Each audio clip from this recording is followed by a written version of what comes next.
The bright sun flooded the sea with blinding light. Somewhere deep inside, the girl was fighting for her life. She slowly opened her eyes, looking up at the flickering sunlight above her. The desire to save her friend Jess turned out to be stronger than a sober calculation of her own strength. It was Iris, her name. She heard the desperate cries of Jess as she sank to the bottom, but the worst was behind her. At the cost of incredible efforts, she pulled her friend out onto the sand. Now Iris lay there, exhausted, just beginning to come to her senses. Her little sister ran to her, asking for forgiveness. They sat on the warm shore, hugging each other tightly. The worst was over. The doctor, after examining Iris, strongly advised her to rest after what she had experienced. The teacher did not hide her pride in the courage of her young student.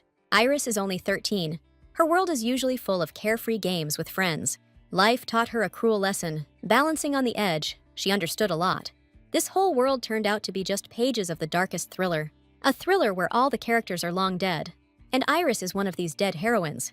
You will still have to get to know her story better. I won't spoil it. You will also discover a character whose fate is inextricably intertwined with the devil. And yes, he is beautiful, with jet black hair and eyes as red as fresh blood. His name is Theo, and rumor has it that he once massacred an entire orphanage. Our heroine didn't even suspect its existence, which seemed like a blatant injustice. Iris was immersed in reading a curious book, all alone. Her roommate could not understand her strange hobby, but Iris didn't care at all what anyone else thought about it. She firmly believed that all children are innocent until they grow up and become corrupt. Her friend Evelyn, waving her hand, decided not to bother her anymore. Evelyn said goodbye sweetly, but Iris didn't even react, lost in her thoughts. Iris reassured herself that everything had a root cause, even the bad. He was probably teased for his appearance, and it crippled his soul. Confident that she was right, she decided to give him a chance to heal. She was determined to influence him and heal his dark soul. She walked down the corridor, yawning from fatigue in the long search, and then an idea flashed through her head. A brilliant one, as it seemed to her. Iris approached the gloomy abandoned house, her heart pounding. Inside, Theo was sitting on the dusty floor, clearly thinking about something. She ran in, joyfully shouting her name. "Iris!" The boy looked at him angrily and told him to get out before he killed him. Her attempt failed miserably. The reaction was unexpected. The plan clearly required some revision. The idea turned out to be raw. She rushed out of the house like a bullet, fear gripping her from within. The plan clearly needed to be revised. To avoid looking stupid, she kicked the ball as hard as she could into the house, and she decided to try again to get closer. The ball flew straight to Theo's feet, just as she had intended. Iris pretended that their re-encounter was a coincidence, and again she tried to introduce herself, giggling artificially. She held out the ball, suggesting they play together, but Theo simply pierced him, destroying his hopes. Every attempt she made failed. He was clearly irritated by her curiosity and persistence. The threats became more brutal since she didn't understand. Iris froze in place, her teeth chattering with fear. Theo was surprised to hear the barbs about the little devil. A crowd of guys burst into the house, obviously intending to humiliate him. Too confident, they did not expect resistance. One of them flew into a rage. Iris, hiding behind the door, watched. They laughed that he was lonely and no one needed him. Iris cringed in resentment for him because he didn't touch them. They had no right to insult him just like that. Iris realized that she had behaved no better than these guys. Theo's threats were not empty words. They had a reason, just a protective wall from their constant attacks. She decided that she had to change first and foremost. The heroine gathered her will into a fist to act here and now. She came out of hiding and boldly addressed the leader of the gang, William. Her gaze was blazing with unwavering determination and courage. The boys involuntarily retreated, shocked that she stood up for an outcast. Iris scolded everyone harshly for their vile behavior towards Theo. William was outraged that she, knowing what he was like, still defended him. Iris grabbed his finger that had just been poking her. She lied for the sake of the world by declaring Theo to be her closest friend. They did not believe how such an angel could be friends with the devil, but she sternly retorted that angels are friendly to everyone. Iris vowed not to remain silent any longer, and then they responded with pathetic threats. Now she also seemed strange to them, completely different, not the same as she had been before. They left with threats, promising that she would regret choosing the wrong side. Pleased with herself, she stood next to Theo, protecting both him and her dignity. She felt ashamed of the delay and immediately apologized to him, and she also directly offered friendship, which was her cherished desire. Theo just looked at the outstretched hand, not moving, and the room became tense. He remembered her words about fear next to him, so he rudely ordered her to leave. Iris froze in complete confusion as to where she had gone wrong and failed again. The moment seemed perfect for a friendship to begin, but she seemed to push Theo away. He simply headed towards the exit, without looking back, and completely ignoring the nonsense she was spouting. Knowing her stubbornness, Iris didn't even think about giving up, because her main goal was to become friends with Theo. She enthusiastically held up the book, the standard of ideal friendship that was described in it. Theo continued to ignore the annoying girl. Every movement she made only irritated him even more. A brilliant idea struck her, and she took a delicious macaroon out of her pocket. And I desperately wanted to share with him, let's say, to strengthen the mythical friendship. Theo was even more angry than before. He didn't need the macaroon, he only wanted her to disappear. And this gesture was in vain. Iris headed straight for the exit, hoping in vain that he would change his mind and call her back. It was getting dark. Theo went out to get some air and look at the stars coming on. But then Iris suddenly jumped out, trying to grab him. Theo stepped back, and Iris landed in the sand, rolling across the ground. It was clear from his face that she would definitely not receive any help from him. He simply stepped over her and headed towards the house, and never even looked back. Our heroine noticed a small plus. This time, at least he didn't get rude to her, as he had the previous times she tried. Iris looked at his house, which stood far from hers. It resembled a dilapidated shelter in dire need of repair. A sudden noise made her jump. It was Theo. He urgently needed to hide. A shocked Iris stared at him, her blue eyes wide. Theo's face, as usual, was frozen with only irritation and discontent. This facial expression was constantly present on his face. Iris realized that she had to be quieter, or he would close himself off completely. Looking at him, she realized that she had messed everything up again. He was angry. Iris noticed his clenched fists, because he was infuriated by the need to explain obvious things. For Iris, his red eyes and black hair meant nothing. She mused out loud that standards are created by people, and appearance does not determine essence. Theo seemed to listen to her with such attention for the first time, although his face remained stony. Iris beamed as she enthusiastically described her thoughts to him, down to the smallest detail. In the land where Iris was born, the power of the high priest was equal to that of the emperor, and myths spoke of a goddess who saved the world and a devil. Everyone believed in their existence, and rumors about ways to recognize the devil spread everywhere. The main distinguishing features were black hair and scarlet eyes, which our hero Theo possessed, for which he was persecuted. Iris begged him not to listen to those who called him the devil. Theo chuckled, doubting that she believed her own words. He asked why she thought these standards were false, but their conversation was interrupted by a strange, ominous rumble outside. Those same boys returned to take revenge, and taking hammers, they destroyed Theo's dilapidated house. Iris rushed outside, because she immediately understood whose doing this was. She was serious. William had only one desire, to destroy Theo's devil's lair to the ground. Hearing a terrible screeching sound, Iris looked up, and huge pieces of destroyed debris flew straight at her. She was already mentally ready to say goodbye to her life. But at that very second, Theo flew out of the house shouting that it was dangerous. Reflexively, he rushed towards Iris, saving her from the crushing blow. Theo collapsed right on top of Iris, taking the full brunt of the impact, his body covered in cuts and bruises. He rose slowly, with difficulty, without saying a word, and Iris's heart sank with worry for him. The look on his face clearly showed the excruciating pain he was in. The wounds were everywhere. At that moment, Iris felt a sharp burden of her own guilt, because it was her decision to go outside to the boys that led to this situation. She reached out her hand to his face, and it seemed that right now, under the influence of this care, his usually stern face softened, becoming almost friendly. Suddenly, a piercing scream came from behind, causing Iris to turn around sharply. The director ran headlong, her face distorted with fear and rage. The only thing she really cared about was finding out what had happened. Iris couldn't help but cry, knowing all too well how ruthless the director could be. Theo, seeing her tears, instinctively reached out to her hand, wanting to comfort and support her. But he held back the impulse, afraid to show concern openly, because it was incredibly difficult for him, so he only quietly asked her not to cry. The angry director stood with her arms crossed over her chest, tensely awaiting an explanation of what had happened. She had already decided that all children deserved punishment, but Iris desperately defended herself and Theo, trying to convey the truth about what had happened. However, even here the director found a reason to find fault, because they violated the ban by entering this forbidden place. Iris's eyes burned brightly with a sense of profound injustice. She could not remain silent, considering this punishment low and absolutely unfair towards both of them. Theo looked at her with sadness, but somewhere deep inside, he felt warmed by the fact that Iris was trying to protect them. In order not to hear the director's furious accusations, he went deep into himself, into his thoughts. Iris was terribly worried about his feelings, knowing how often his life had confronted him with cruelty and injustice. The director began to give commands, her withering gaze sliding over everyone, but most often stopping at Iris. She leaned down, almost crouching, to look Iris straight in the eye, and it was clear without words that she wanted to tell her something. Yes. She leaned even lower and whispered in Iris's ear that her behavior had gotten worse since she had become interested in this boy.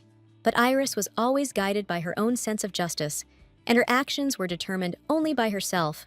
The director was clearly unhappy with this answer, because Iris, this bright angel, had chosen, in her opinion, bad company for herself. At that moment, Iris gritted her teeth, realizing that Theo was standing next to her and hearing all the nasty words the director said about him. And she was right in her fears. He immediately rushed to the exit. Iris called out to him. He froze for a split second, but did not turn around, internally agreeing with the director that he was not worthy of being there. Our heroine rushed after him, but it was too late. The door slammed right in front of her nose.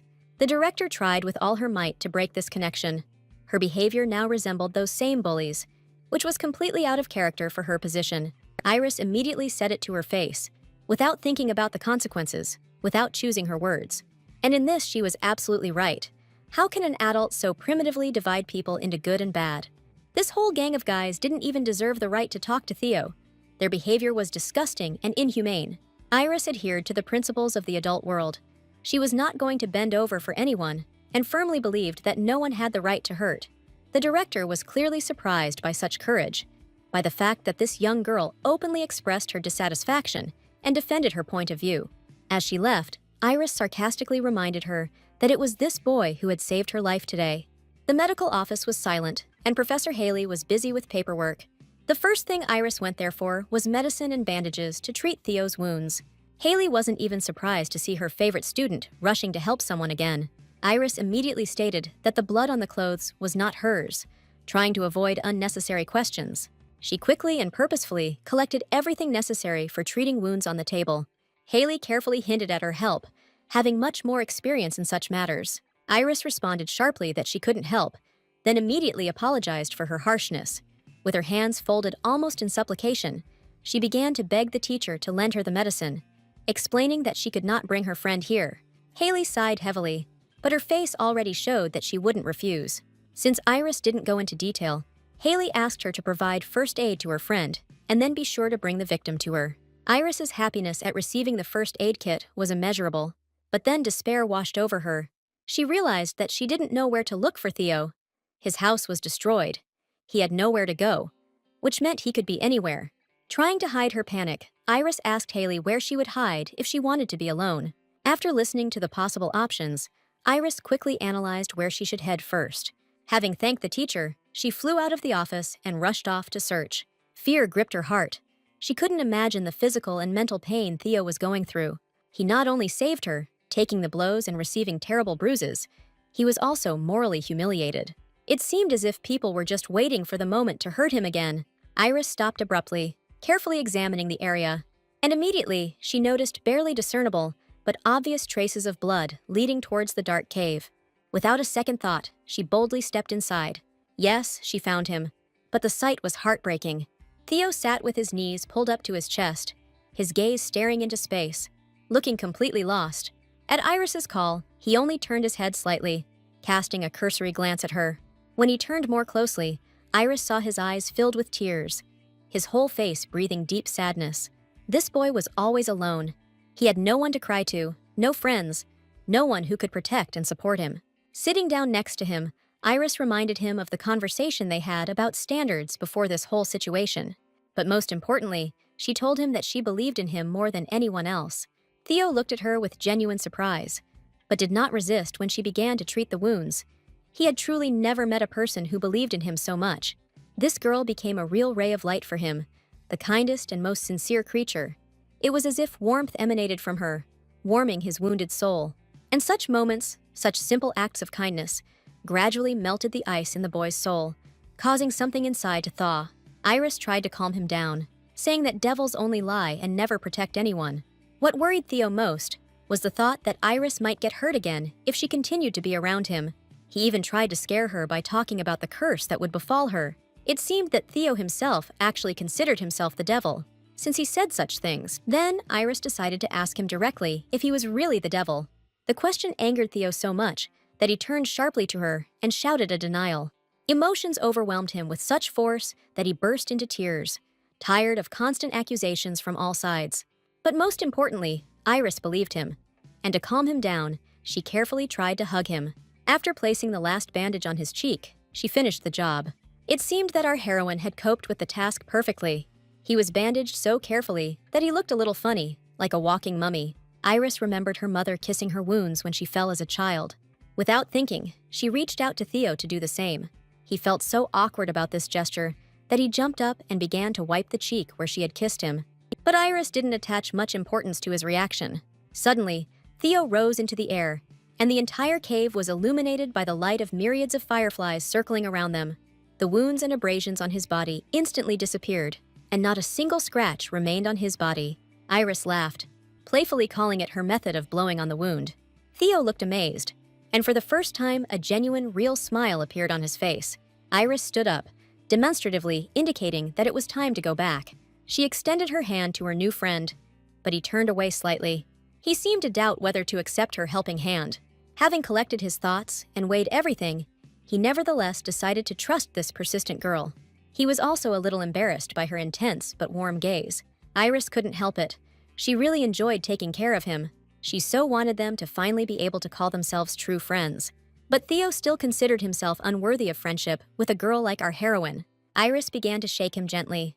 She does so much for him, and he still refuses to be friends with her. She was determined not to leave until he told her how they could become friends. Theo just pushed her away, because he himself doesn't know the answer to this question. He tried to run away, but Iris stood her ground, remembering the promise she had made to Haley to bring him back after first aid. The boy's condition surprised the teacher. The deep wounds had almost disappeared, and there were almost no marks left on the body. Theo looked almost completely healthy. Haley reassured Iris and asked her not to worry about his condition. Iris understood that Theo didn't like to be in the public eye. She gently touched his shoulder to get his attention. Then, in a less than ideal manner, she demanded gratitude for healing his wounds. To Theo, her words sounded like complete nonsense. Iris was angry because he constantly ignored her, despite everything they had been through together. The boys were going to the dining room for breakfast, and various conversations could be heard around them, and new rumors were being born. A quiet guy who loved solitude, he felt out of place. The huge crowd of people oppressed him. Iris advised ignoring those they didn't like, asking Theo to follow her example. He just muttered something strange about her not staying there. Theo, like a capricious child, threw out a phrase that devalued all of Iris's efforts. He clearly felt that he was unworthy of being among his peers. The phrase "we are friends" has been heard in this story more than once, and will be heard more than once. And his constant denial of this friendship will also be heard again and again. Someday they will really become friends, or even something more. But you will find out about this a little later. For Theo, this girl became more and more strange and mysterious. One might think that Theo himself had changed a little, and Iris has recently changed her social circle dramatically, choosing this one young man as her friend. Angrily, she grabbed a fork and shoved a sausage into his mouth, so as not to have to listen to his boring complaints about their friendship that had so far failed.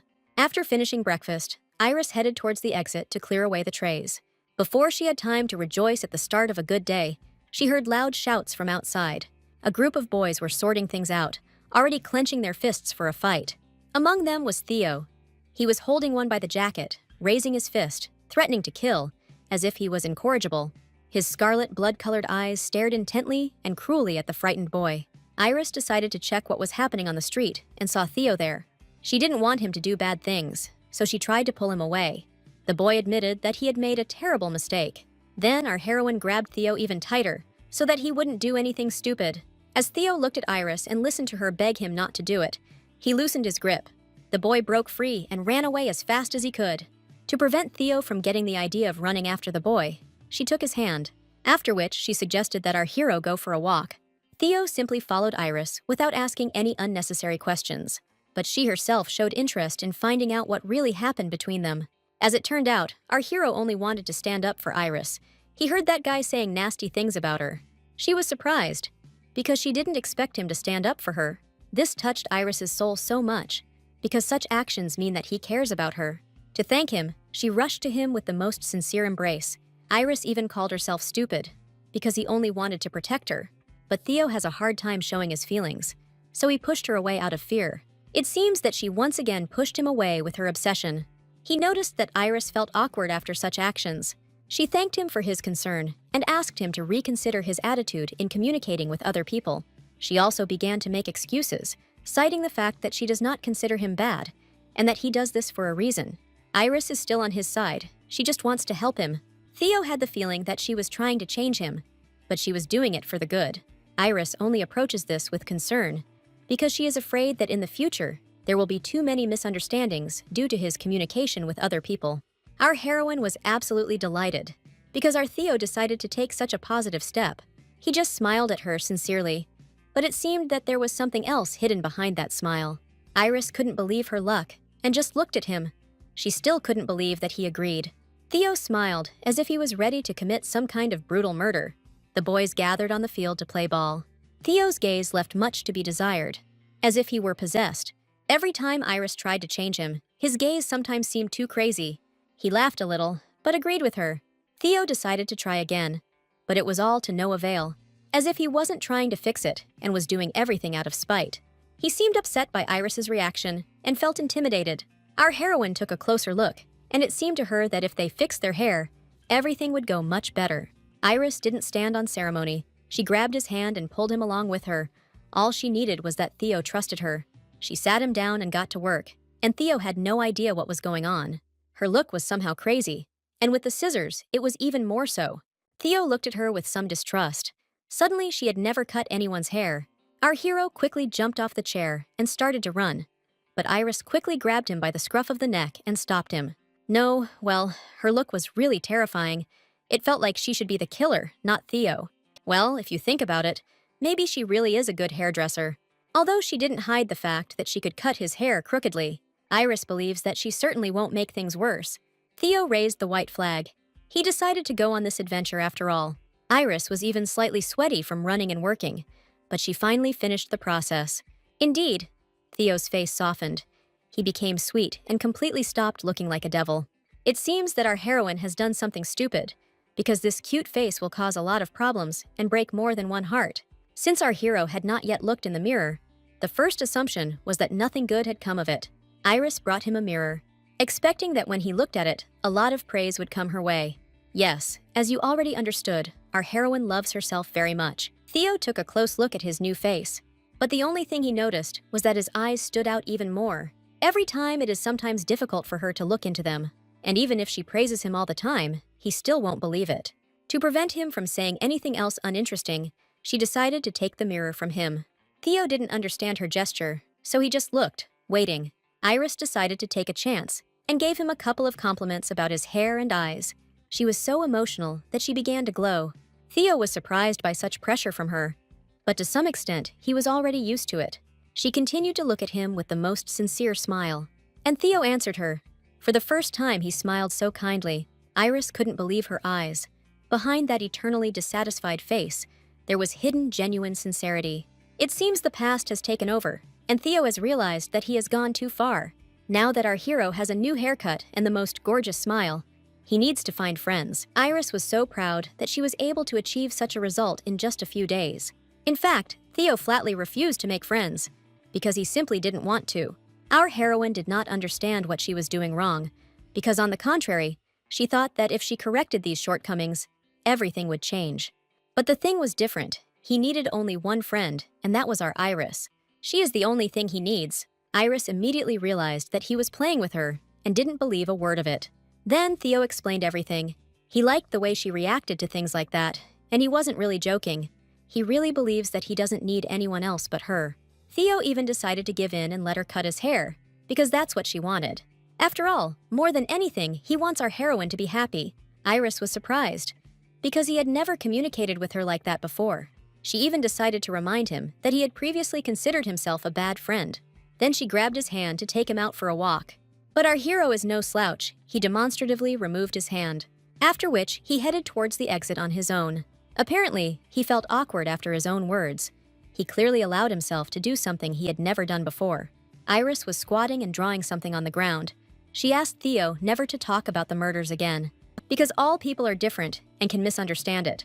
After all, a person is always judged by his words, she added. Theo was confused then, because he didn't know what to say to people who were trying to bully him. Iris suggested that he use his power if someone tried to treat him badly. But in reality, there are many ways to resolve conflict without using violence. And Iris has never been in conflict, so she can't even give him an example. Theo began to tease her, because she clearly lacked knowledge in this area, after which she began to contradict herself, because earlier she had said to use force, and now she was asking not to do it. Theo initially wanted to correct her, but he didn't really want to get in her way, so he kept quiet. But this also made Iris angry. He continued to listen attentively to her instructions. Iris added that one should be kind to everyone. The day X has arrived. Our heroine has gathered all the guys in one place. Everyone looked at her with incomprehension, waiting for some kind of explanation. Iris cleared her throat and said she wanted to introduce them to someone. She told a little about Theo and his character. When the interrogations began about who this person was, she could not answer them. She also explained that her friend was going through a hard time because many people were spreading terrible rumors about him. But really, everyone really ignored Theo, even though he had done nothing wrong. Iris said the boy never had fun with his friends or had the opportunity to play ball. She also suggested that the guys become friends with him, and surprisingly, everyone agreed. As a token of gratitude, Iris decided to treat everyone to chocolate. All the children ate it with pleasure and thanked their friend. Once she had calmed things down, she decided to finally introduce Theo to the boys. Everyone turned and looked at him in horror. When they saw Theo standing near the tree, many of them were speechless. Our hero was about to run away, but decided to try to make friends so as not to let Iris down. So he smiled sweetly and greeted everyone. Everyone was surprised by this gesture, because they remember a completely different Theo. Iris decided to defuse the situation and said that all people can change with great desire. Then one of the guys pointed his finger at him, and then reminded everyone that he had red eyes and black hair. Iris decided to give them an example that despite this, he does not behave like the devil at all. One of the guys had doubts about this and froze in his tracks. Then the girl said that there was no proof that he was not the devil. Iris was annoyed that everyone had such strange ideas about good people, and she decided to show them. She looked at Theo with a serious face. He immediately understood what needed to be done. Iris asked for her hand, which seemed rather strange. But what was even stranger was that she alternated his hands. She seemed to compare him to a dog who can give a paw and knows commands. But the guys continued to react violently to communication with this young man. One boy even shouted that she had tamed the devil. Everyone seemed to go crazy and ran to her, asking how she managed to do it. But Theo ruined this moment of glory by teasing her that it didn't work. Rumors spread throughout the school when Iris showed everyone her talent. Everyone started approaching her with questions, but our heroine didn't lose her composure. The kids thought Iris was incredible, but most of them didn't even listen to what she said. Evelyn seemed to be the only one who understood her, because she remembered how Iris studied the book every day. But she still decided to ask Iris how she managed to do it. After Evelyn, rumors continued to spread, but she didn't want that. Theo just reassured her and said that everything was fine. When Theo was silent, it scared our heroine even more, because he had the right to be angry with her for this. But he didn't understand at all how he could be angry with her. He even laughed, because he knew from the start that their plan would fail. But for him it was a trifle. Theo knows that Iris still won't believe what he says. He has already said that it is enough for him to have one friend in his circle. His words touched our heroine's heart to the depths of her soul. But in fact, their plan even partially worked. After all, almost no one laughs at Theo or makes fun of him anymore. When Theo decided to talk about taming the devil and that he was supposedly a pet, Iris called him an idiot. In fact, she herself is irritated that they do not see the real him. Theo is satisfied with the fact that she is the one who no longer hates him. So he smiled sincerely and asked her not to be sad about it anymore. Iris breathed a sigh of relief and agreed with him. The new year had arrived, and for their empire, it was the most important holiday. The world that was once filled with devils was saved by the goddess, and on this day, they thanked their savior. And most importantly, on this day, you could make your most cherished wish, which she would fulfill. And every year, people make a wish for what they want most. Iris already knew what she wanted, so she asked Theo about his wish. She worries that he has no desire, but promises that she will fulfill one of them. But he changed the subject, because Iris had once said that she didn't believe in devils, and he was interested in what she thought about the goddess. Iris doesn't specifically consider Theo to be the devil, but she doesn't deny their existence. For some reason, she thought that he himself understood this. Theo decided not to respond to her words on this matter. Iris decided not to waste time and make her most cherished wish in advance. Our heroine adored this day. She looked forward to it more than her birthday. And when she grows up, she wants to take care of children who are in the same situation as they are. Theo really liked her ambition and her eternal desire to help someone. Iris also understands that she needs to work hard to achieve everything she wants. The boys are almost old enough to leave the shelter they live in. Iris was a good reader and writer, and was physically fit, so finding a job would not be difficult for her. She became curious about what Theo wanted to do in the future, because he doesn't really know yet what he's really good at. But he didn't really like these questions. Iris decided to calm him down, because they were just talking about the future. But she also understood that they still had 2 whole years to figure out how they would make money. They shouldn't allow themselves to beg on the streets for the rest of their lives. Iris doesn't want to sit in one place for the rest of her life and not see the world. She is afraid that she will remain in one place for the rest of her life. Iris suddenly started to get emotional, which even scared Theo. She offered him the most risky idea, to escape from the shelter right now. And they will do it in secret from everyone. Our heroine was determined. At some point, Theo began to panic, because he doubted that they would succeed. Iris noticed this and decided to extend her hand to him to show the seriousness of her intentions. Theo thought about it, because he had never been far from home before, but he trusted her, so he grabbed her outstretched hand tightly. The intense proximity was putting pressure on Theo. He didn't understand why they were holding hands. The moon was shining brightly enough that night, so there was little chance of getting lost. Iris noticed the cave Theo was hiding in and decided to suggest taking a break and studying the map. Without getting to know his new friend well enough, our hero decided to ask why she wanted to leave. After all, he was not at all embarrassed by the fact that they lived in a temple, which was actually a fairly safe place. Iris felt like he was very nervous and not ready to leave the house yet. Then she gave him a couple of arguments, which Theo agreed with. Step by step, they approached the end of the road. Iris seemed to glow with happiness, because now she would be able to travel the world as she wanted. Not noticing the stone, Iris tripped and fell into the snow. A frightened Theo immediately ran up to her. He felt guilty because he didn't hold her hand tightly, and that's why she fell.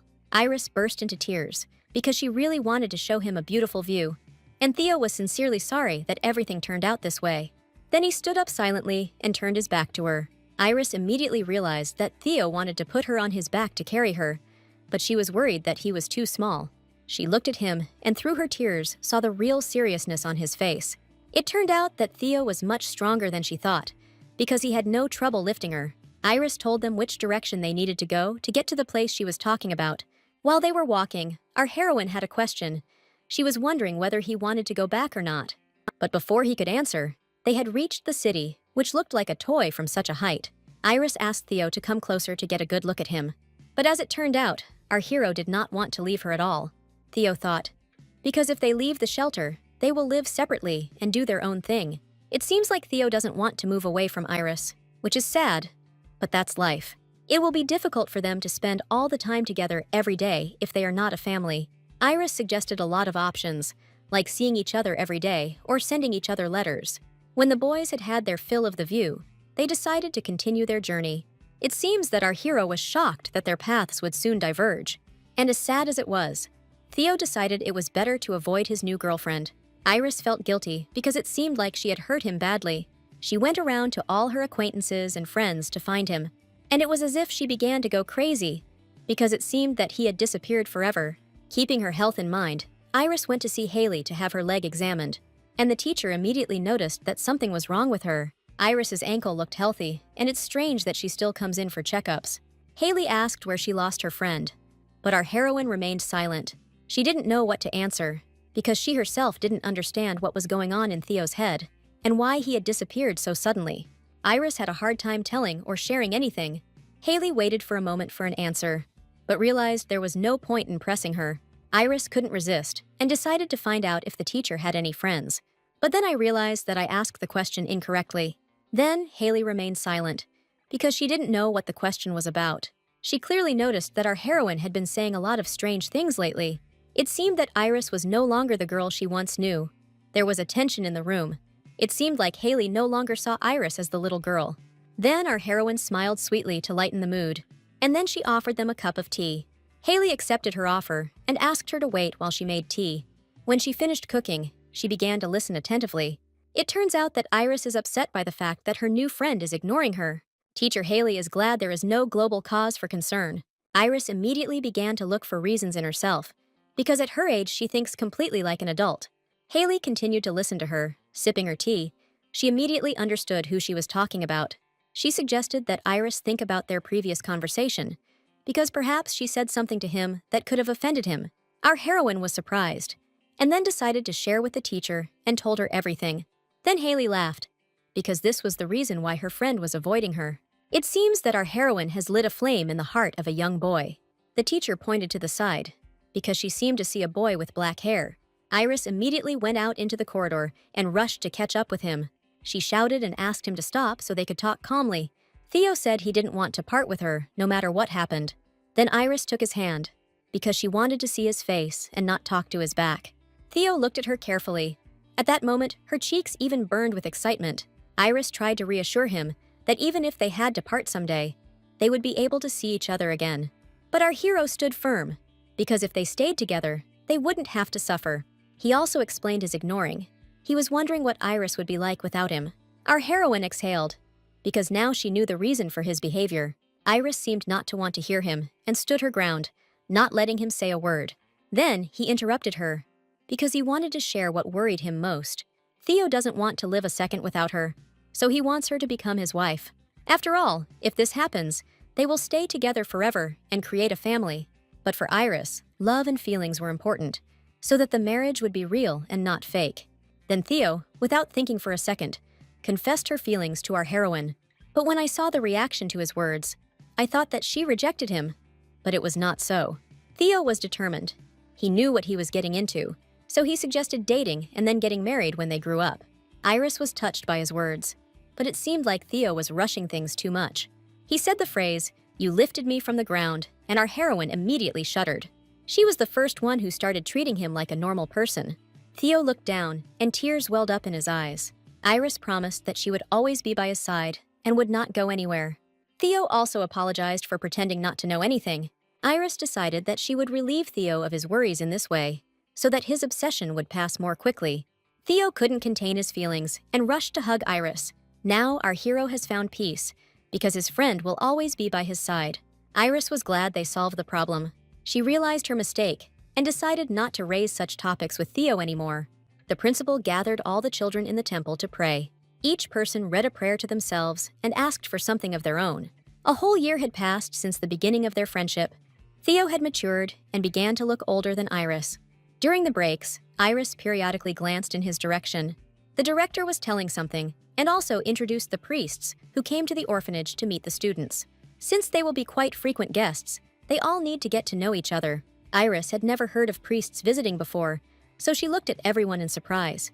But her gaze especially lingered on the guy who stood opposite. Iris seemed to like him, because she couldn't take her eyes off him. Theo noticed this, so he decided to remind them of himself. But our heroine said that everything was fine, and he just continued to look at her. Feeling eyes on him, he turned around and saw one of the priests staring at him. Iris and the guy looked at each other.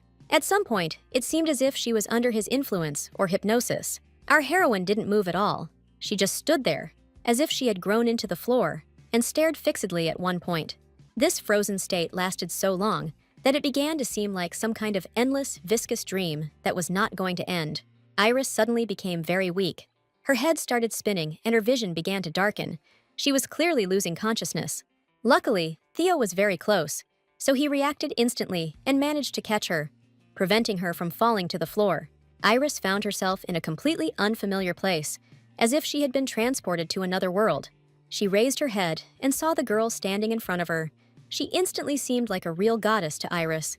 This shining girl, without saying a word, slowly extended her open palm to Iris, as if offering something important. But before Iris could understand or do anything, a blinding flash of light flashed right before her eyes. Iris woke up immediately. This dream was eerily strange, too vivid and real to be just a mind game. At that moment, Teacher Haley calmly entered the room, apparently to check how our heroine was feeling. Iris, still not having come to her senses, and not understanding at all what had happened. Haley, with her usual soft smile, explained that our heroine had suddenly lost consciousness right in the middle of the celebration in the main hall. Iris's gaze automatically slid to the side, and she was surprised to notice Theo sleeping, peacefully snoring next to her. Haley was saying something else, probably giving some explanation or advice, but Iris barely heard her words. She was too deep in her own thoughts. Iris sincerely thanked Haley for caring for her while she was unconscious. As she was leaving, the teacher asked me to tell her friend that she was okay now, hinting at Theo. Iris's thoughts returned again to the moment before she fainted. She clearly remembered the priest's intense gaze. Lightly stroking Theo's still sleeping hair, she once again sank into the memories of her incredibly strange dream. The unpleasant feeling that she had forgotten something vital did not leave her. Theo suddenly woke up, and without thinking, hugged Iris tightly. He was very worried about her, so he did not leave her bedside for a minute. Our heroine noticed that something was wrong with Theo. The huge dark circles under his eyes indicated a sleepless night, and perhaps tears. She was deeply touched by how much her friend cared about her. He, of course, began to deny everything, but it was immediately clear that he was lying. A worried Theo insisted that Iris go to the hospital and get checked out. Iris asked him not to worry because she was feeling well, and seeing that he was tired, she suggested sleeping together. Theo blushed at the suggestion, but Iris didn't see a problem with that. Then, Theo reminded her that they were not little children, but adults. Haley overheard this awkward conversation. She looked out from behind the door to ask them not to swear. Iris told him to sleep on a chair since he didn't like her suggestion, but Theo would rather sleep on a chair than in the same bed with her. Iris covered herself with the blanket, displeased and demonstrative, and pouted. And then she apologized for the disturbance and unnecessary trouble.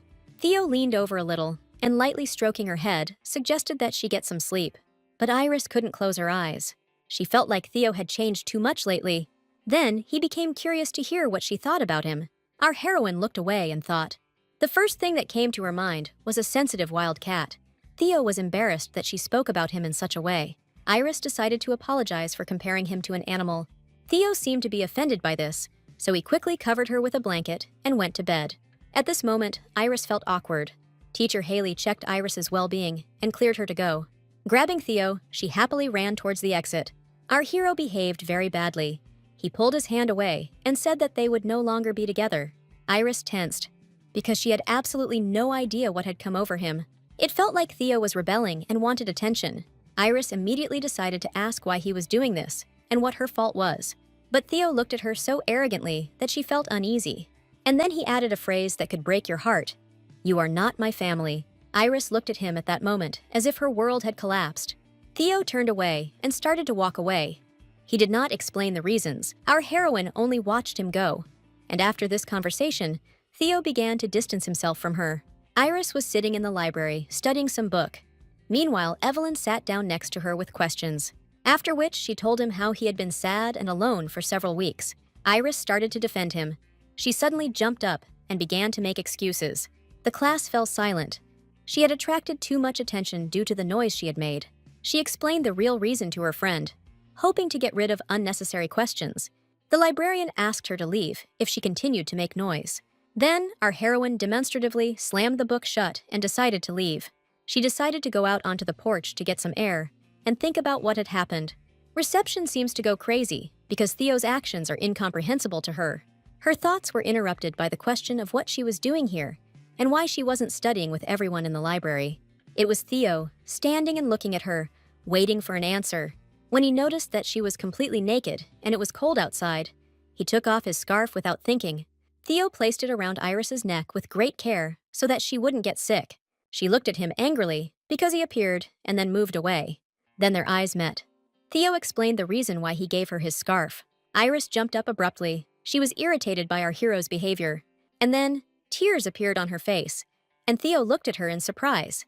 He tried to comfort her and touched her face to make her look at him. Iris pulled his hand away too abruptly, because how could he even touch her? They started arguing because she was crying for a reason. It was because I had been avoiding her for a long time. He decided to guess the reason why Iris was crying and why she threw his hand away. It was all because Theo had distanced himself from her and left without even appearing in her sight. Iris was confused. Tired of the constant emotional swings, she got the impression that Theo was doing this on purpose. It was as if he had once again decided to check what our heroine would feel like if he left. But Theo tried to fix the situation. He carefully straightened her hair and added that he didn't want her to be sad. The thing was, he liked Iris very much. She didn't expect to hear such an answer at all. The reason was too simple. Iris always perceived him as a child, which was very repulsive. Tell took her carefully to a room with a fireplace so she could warm up, after which he pulled up a chair and sat down opposite her. He reminded her of an old conversation where he wanted to become one family with her. Theo doesn't call Horror some kind of brother or her pet. He wants Horror a partner, and he reminded her how she once called him a wild cat. At that moment, it immediately became clear to him that she did not perceive him as anything more, and he became worried, because he cannot force a person to perceive another as the one who may become a husband in the future. Iris tried to convey to him that it was too early for them to talk about this and that he was getting ahead of himself. But nevertheless, she didn't seem to take our hero seriously, and Theo just wants to be with her, even when they leave the shelter, and marriage is just one of the stages. Iris was shocked. She seemed to freeze in place. Then Theo tried to explain everything. He just wants her to be happy and not cry. And he didn't run away from her forever just because she cried. Iris started waving her hands, because everything was not as he said. She almost revealed Theo's plan, which consisted of slowly and imperceptibly winning her heart. The weather was fine, and Iris decided to go outside to tend to the flowers. Someone approached her, but not seeing their face, she assumed it was her friend. But since no one answered, she decided to turn around. It was the guy she had been looking at in the main hall at the party. He immediately realized that she was a kind person, because she took such good care of the garden. Our new hero's name is Frey, and he immediately introduced himself so as not to create an awkward situation. But it didn't work out well for him, because instead of a mutual greeting, Iris tensed up. In fact, this young man scared her, because she checked him just from one glance all day unconscious. She emotionally asked him what he needed and why he came to the garden. Frey just smiled, trying to show good intentions. But Iris became more and more angry because he did not answer her questions.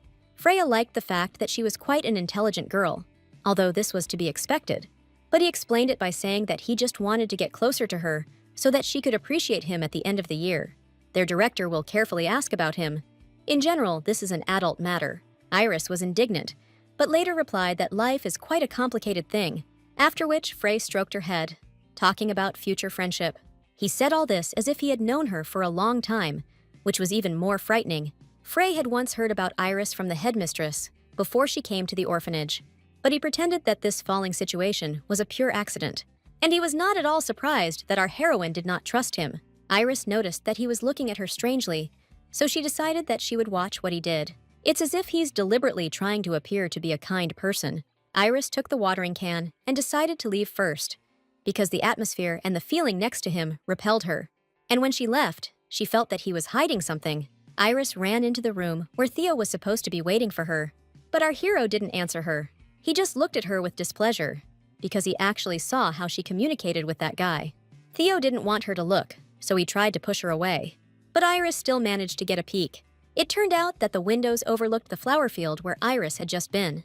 Our hero even tried to cover his face with his hair so that she wouldn't see all his discontent.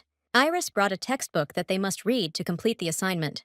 Theo just sighed heavily, because he knew how difficult a test they would have to go through. Iris knew that orphans were allowed to take the exam, and did so to ensure a good future for herself. And even if she doesn't succeed, she will still be in the black, because she will gain a lot of new knowledge. But then the question became pressing. What would happen to one of them if someone failed this test? Although Iris was irritated by such questions, Theo was only thinking ahead. Iris looked at him with all seriousness, so that he would start teaching. But Theo just kept asking questions about what would happen if that really happened. He assumed that Iris would most likely choose to separate for the sake of a great future. Their arguments could go on forever. This couple could be called fire and water. But Theo was confident that Iris would easily enter the academy. Our hero will be once for her, but also tried to predict his future. After all, if this happens, they will still have to separate. Under this, he asked her directly whether she would leave him if this really happened. It was as if everything was already written on Iris's face. Then, Theo decided to repeat his question again, expecting a clear answer. Then Iris jumped up. hit the table, and replied that she would not leave him. Irritated by the whole situation and conversation, she went to get a new book. And at that moment, Frey approached her with questions about the story. He always appeared too suddenly and quietly, but Iris decided to answer him gently that she was just preparing for the exam. Without wasting a moment, Frey decided to offer to help her improve her knowledge. He smiled sweetly and said that he had various knowledge. Iris seemed to have forgotten all her indignation and thoughts about whether this was a good person or not. Frey provided her with all the information and got the necessary books, but when I started telling her everything, the books weren't really useful. Thanks to his explanation, Iris received enough information. Frey even offered to tell something that not everyone knows, but promised that it would be interesting. He wants her to hear it from him. Iris was all attention. She sat waiting. Frey saw her interest, so he began his story about an unknown goddess who descended from the heavens to take care of people. She could remove evil and heal any wounds. Frey immediately noticed that Iris knew this story. The goddess descended from heaven to save humanity and began to take care of the human people, and also to save them from the hands of the devils who threatened them. That is why in their temple there is a man who lives under the name of the goddess. Iris had heard this story many times before, so it wasn't exactly exciting. But Frey didn't want Iris to leave, so he tried to lure her in with another story. He said that when the goddess was born, all the demons were born.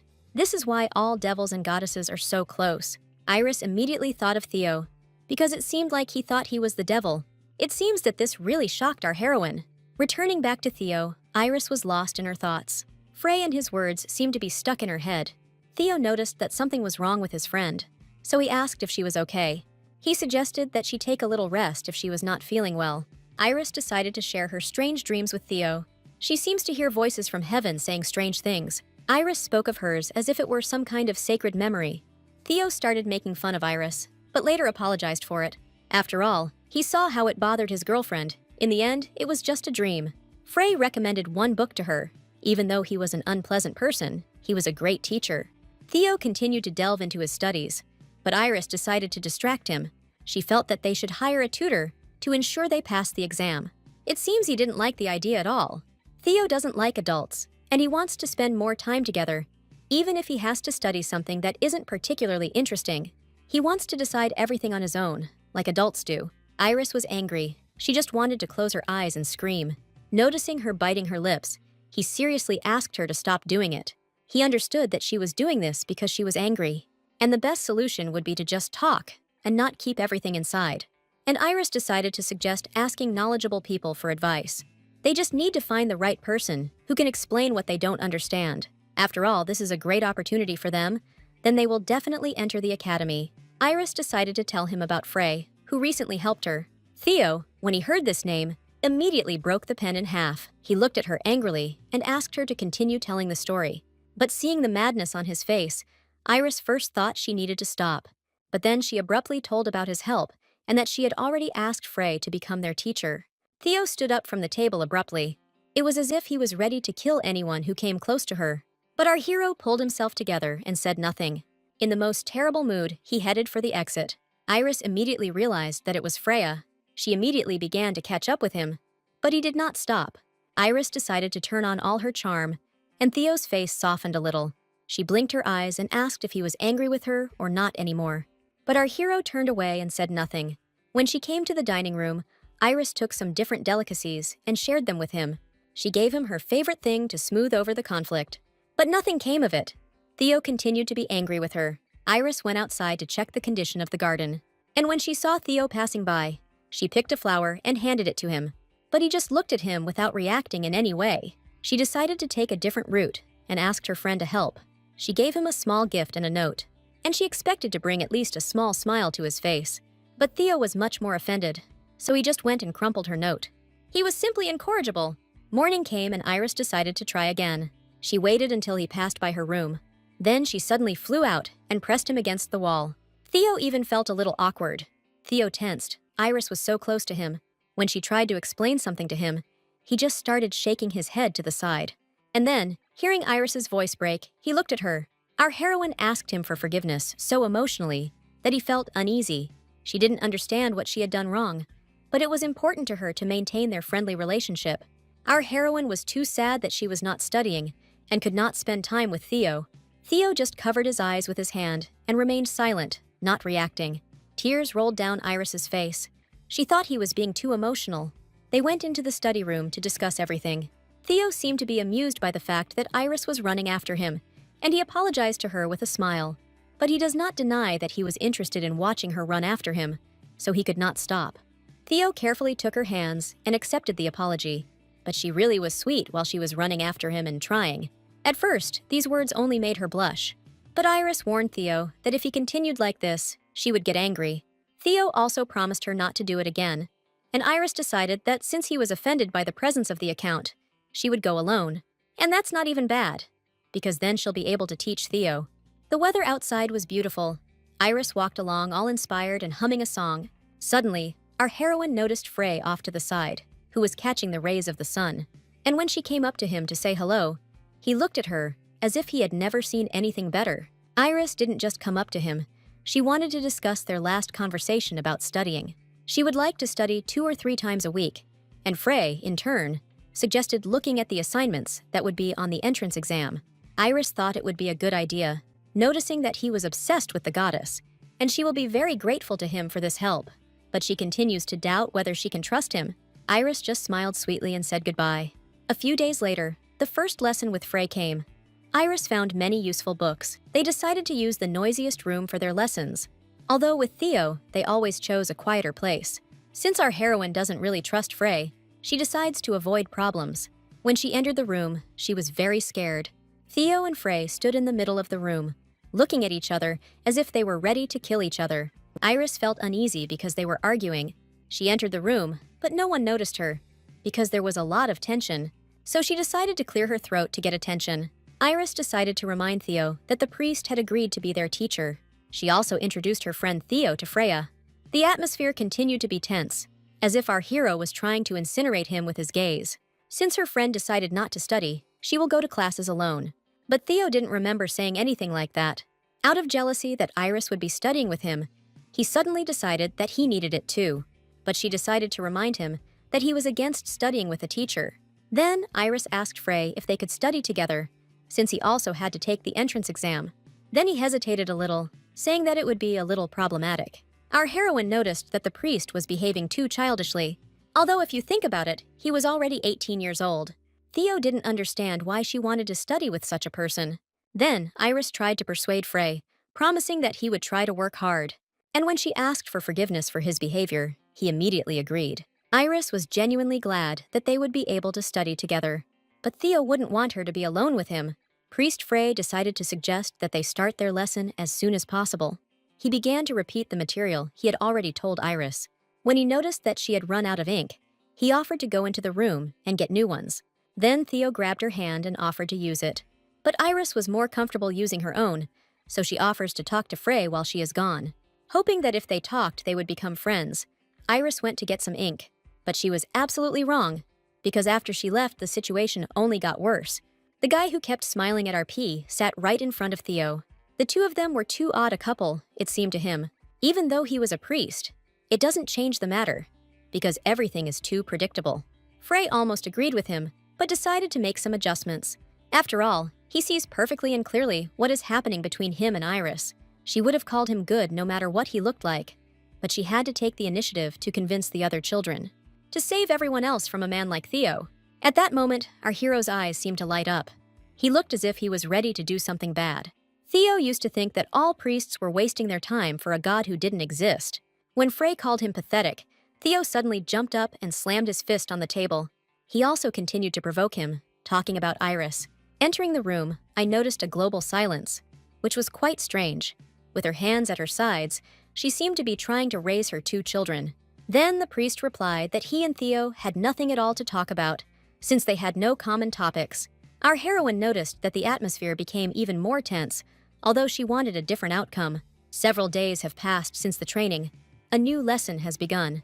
After the first lesson with the priest, Theo did not even want to come for more. Anger was clearly visible on Iris's face, because he even insisted on these lessons. But despite this, Frey continued to spend his time on these activities. He immediately noticed that something was bothering her. Iris decided to show him her cards, because she is demanding of everything, so she doubted him for a long time when they first met. because he understands perfectly well that no one will help for no reason. But it seems that this time she was wrong, so she decided to apologize. The priest found this very funny, because Iris is kind to everyone. In reality, everything was much simpler. Frey just wanted him and Iris to become friends. They even look like brother and sister, because they have the same hair and eye color. Since Frey doesn't have any younger siblings, it's not hard for him to help. Then she happily offered to become his sister. But it seems that this proposal did not suit him very well. Many people said that our heroine looks like a goddess because of the similarity of her hair and eye color. The priest agreed with this, and then Iris wondered if he would like to have a sister like that. He thought for a bit and was embarrassed, answering positively, but there was one thing. At that moment, I pouted, because I didn't understand such a reaction. It seems that our priest had other intentions for our heroine. The next day, Iris carried the books to deliver them, after which she saw Theo ahead and ran after him. He looked rather gloomy.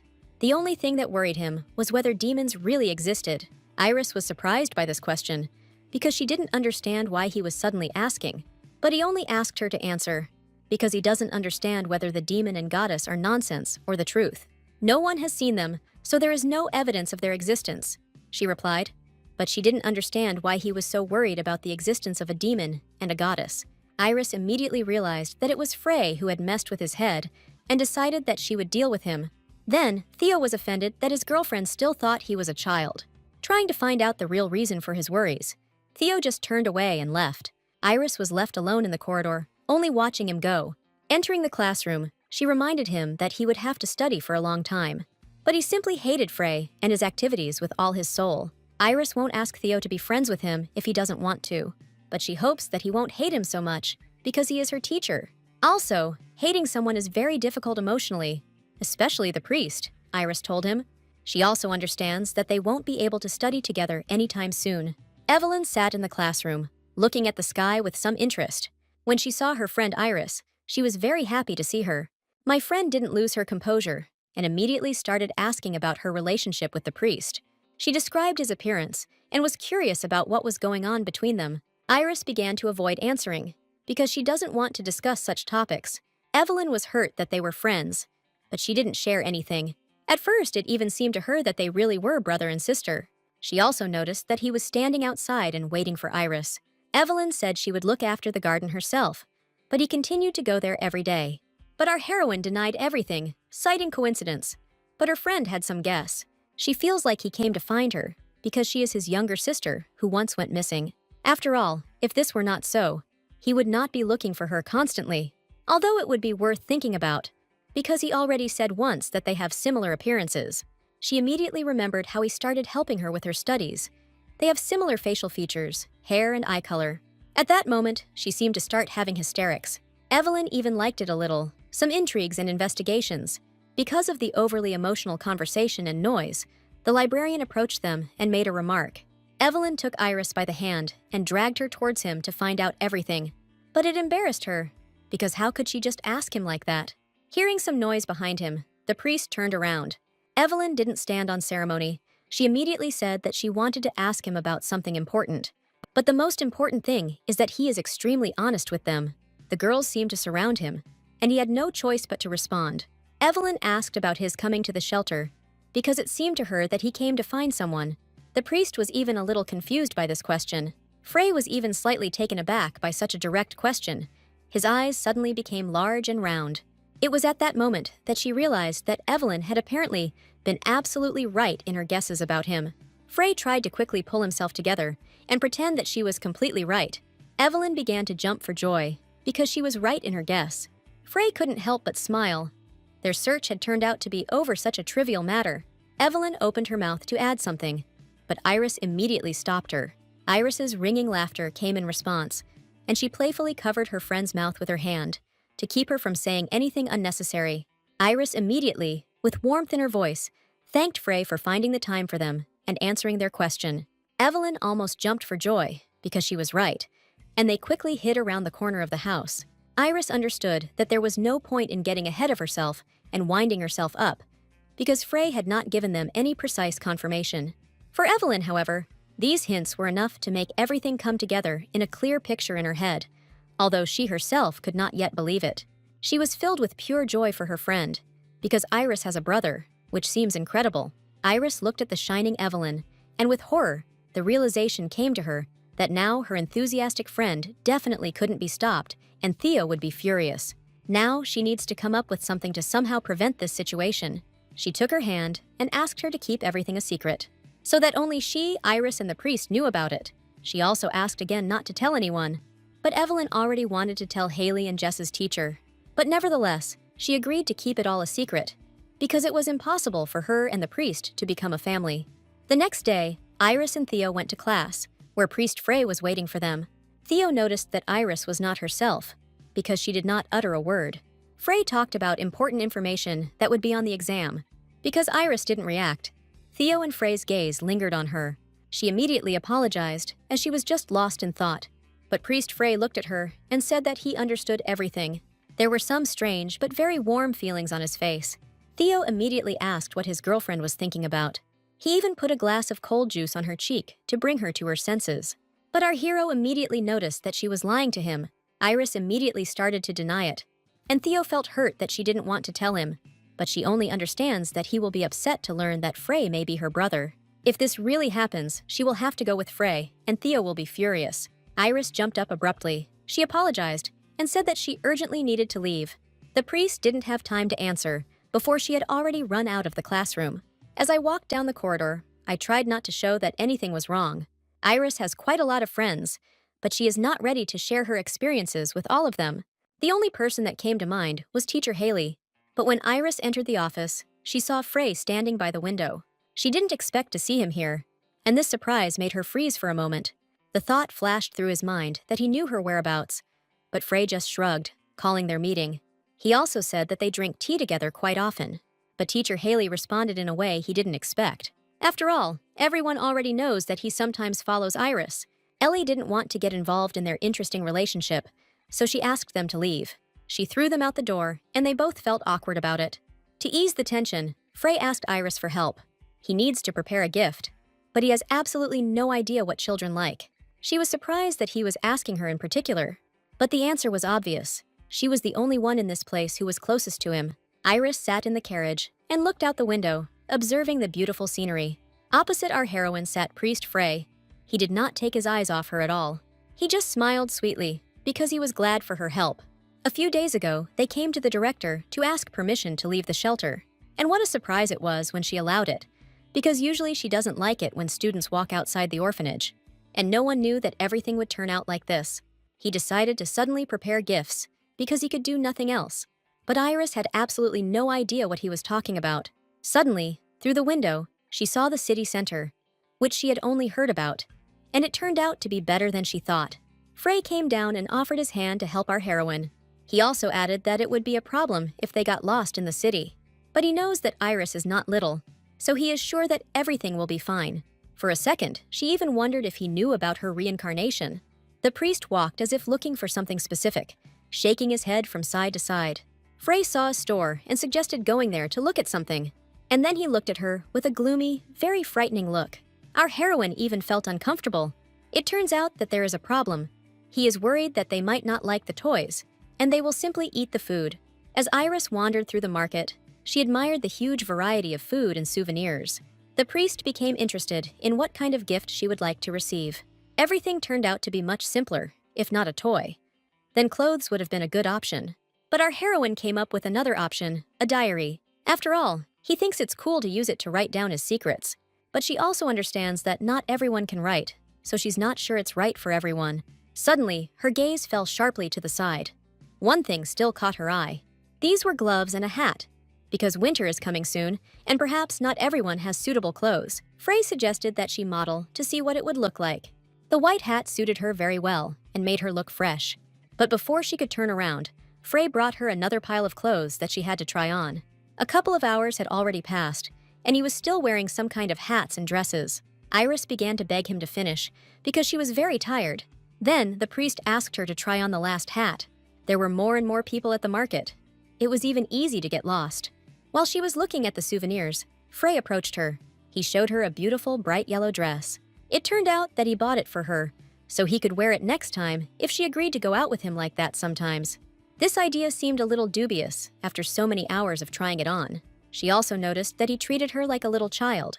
In this image, our heroine looked gorgeous, and today she will do everything he wants. Frey even suggested buying her a toy rabbit, as it would perfectly suit her image.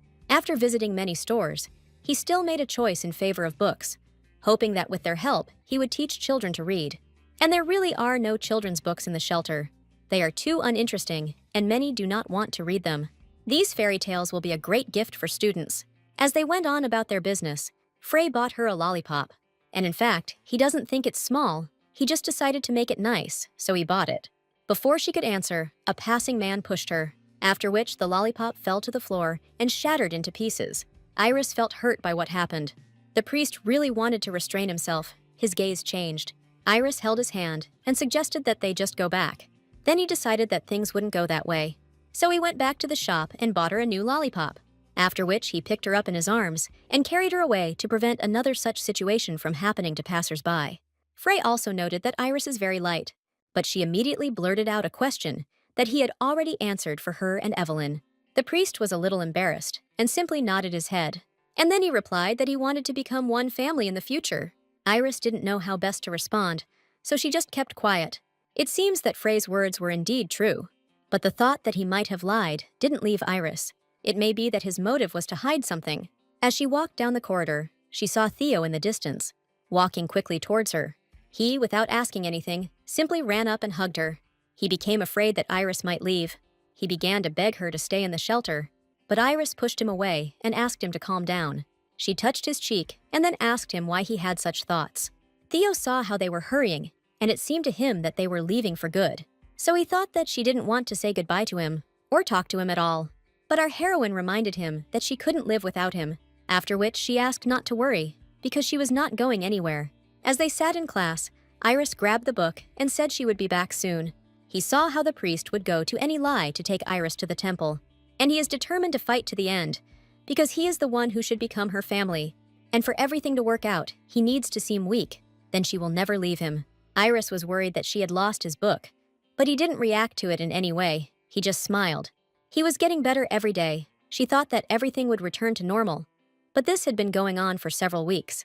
But what was even more surprising was the way he communicated with Priest Frey.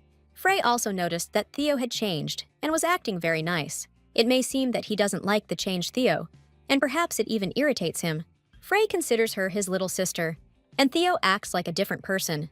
She doesn't understand what's going on with either of them. Iris buried her face in her book to avoid paying too much attention. Theo saw that Iris was tired and suggested that they rest a little. The atmosphere in the room was too strange. Frey happily agreed to a short break.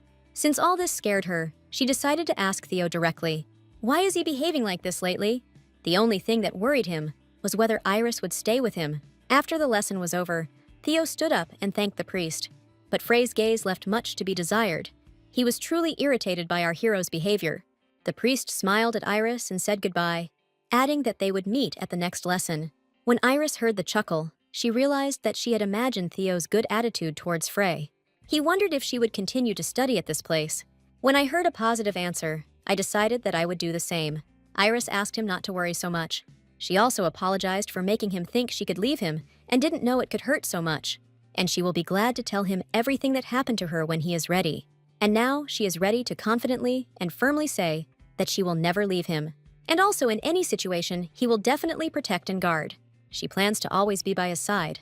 Haley seemed to sense that Iris would come to her.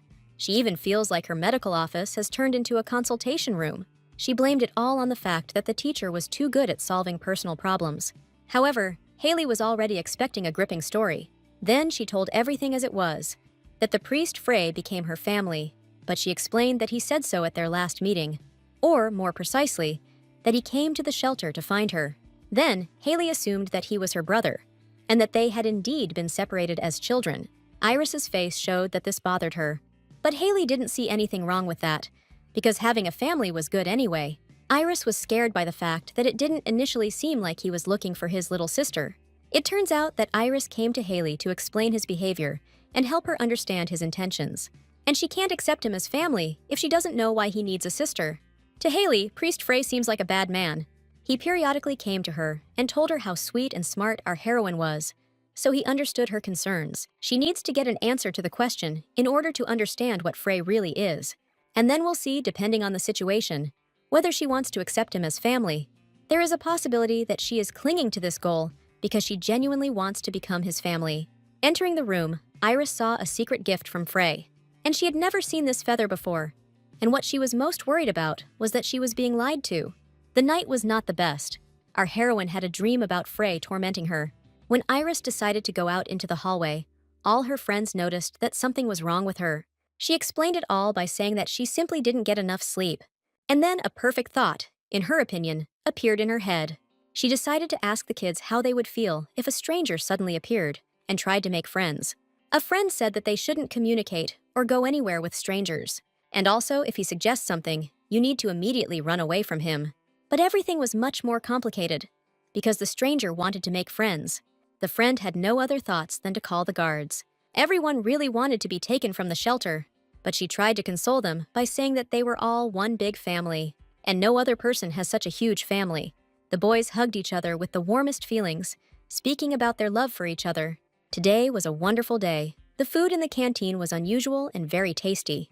The girls were sitting and chatting, and Theo stopped to get Iris's attention. She immediately invited him to join them. Iris was so caring that she offered Theo to try absolutely everything. A friend asked if she could share her piece with Theo.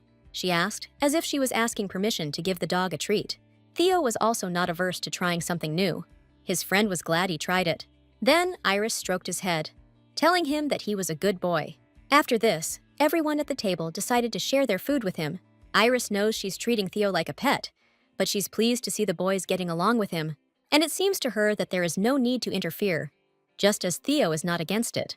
A few days later, the kids in the cafeteria began to mock Theo. William still considered our hero a demon and laughed that he was trying to imitate people.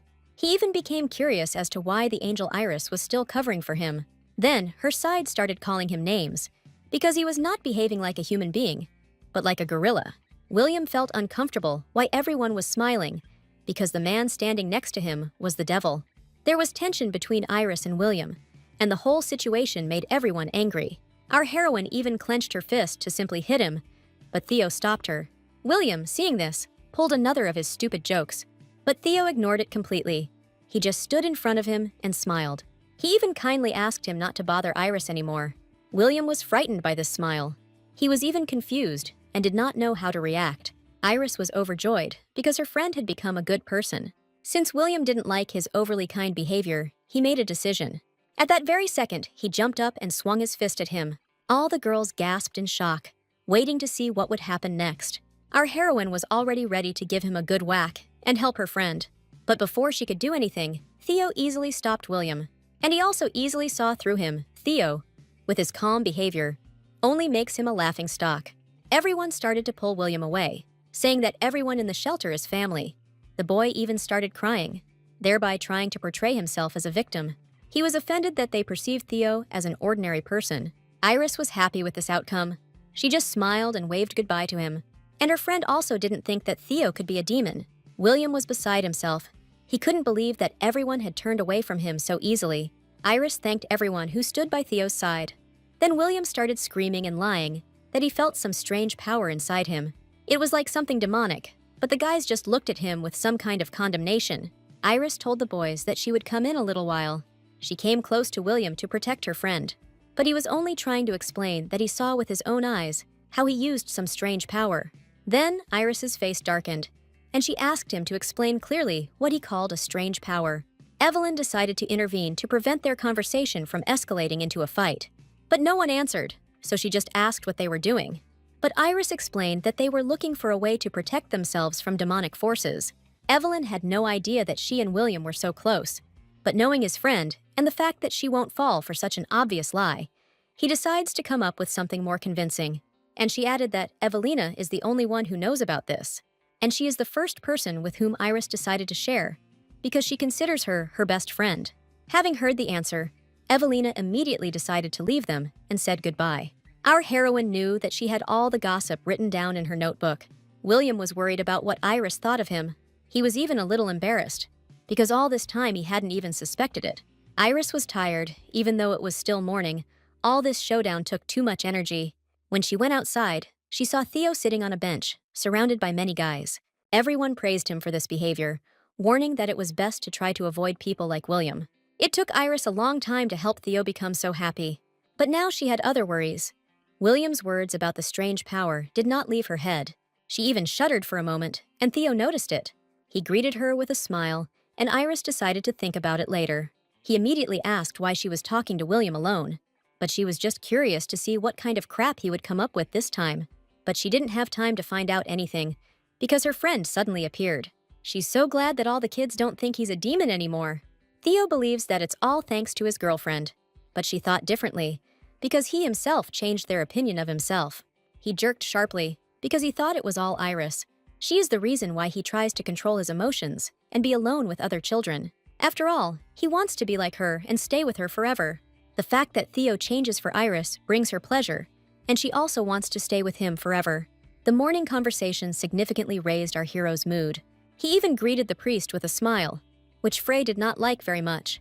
Theo inquired about the reliability of these sources, because the exam at the academy is very important for them. But Frey replied that if he was worried, he could stop training. He also added that he decided to train Iris because he has a special connection with her. But Theo doesn't think that this connection is more important than the one between him and her. After this, both Priest Frey and Theo looked at her expectantly. But I wouldn't want to be dragged into this again. Iris sat nervously, not making a sound, completely unwilling to answer. At some point they calmed down and stopped fighting with each other. She is, of course, interested in why they started arguing, but she doesn't plan to ask. I asked Theo what was going on in class today. She took him by the cheek and asked him to answer honestly, because she knew that he understood what she was talking about. Theo looked at her resentfully, not knowing whether to answer. Then, Iris offered him some candy to ease the situation, but she hoped in vain that the candy would help get him to talk. And yet she shoved it into his mouth, like a little child, watching him experience it with pleasure. While Theo was chewing the candy, he even managed to sigh with displeasure. Then, Iris asked him what his favorite food was, and he replied, sausages, croissants, and strawberry jam.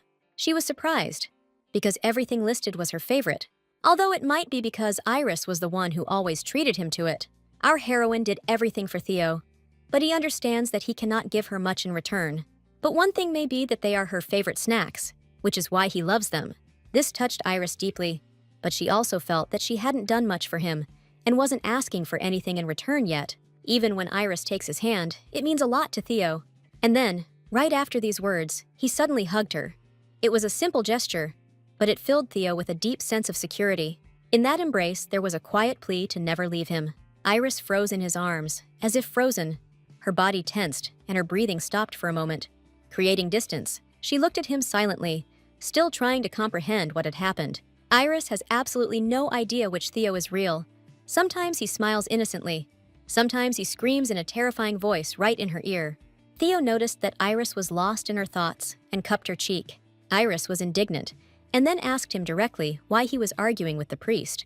Suddenly, a girl approached them and noticed that Theo was using her own methods. Iris noticed her. She didn't even know that there was such a beautiful girl in their shelter and had never seen her before. It even seemed to her that she wanted to tell them something. The girl's name was Grace. She came a little closer and greeted everyone. Iris also took the initiative and introduced her friend Theo to her. But Theo just didn't say a word to her. Our heroine became curious if she knew about the rumors that Theo was a demon, although maybe she is simply unbiased. But in any case, it's good for Theo to have a friend who is kind. She wanted to say something to Theo, so she asked to be left with him for a minute. Iris understood this approach on her part. She waved her hand and said that she would wait for him on the bench. Our heroine felt something was wrong. She can't explain her feelings, but it seems to her that something is wrong with this girl. Either she's just imagining things, or she's starting to get jealous. Or perhaps she even considers him her own, which makes her feel like she's a terrible person. It seems that our heroine has fallen into some kind of internal conflict. While she was thinking, Evelyn, whom she had not even noticed at first, approached her. Well, the friend immediately saw the fear on Iris's face, and the reason was already clear to her. After all, she saw Theo with some girl on the side. Evelyn even started shaking Iris to get everything out of her.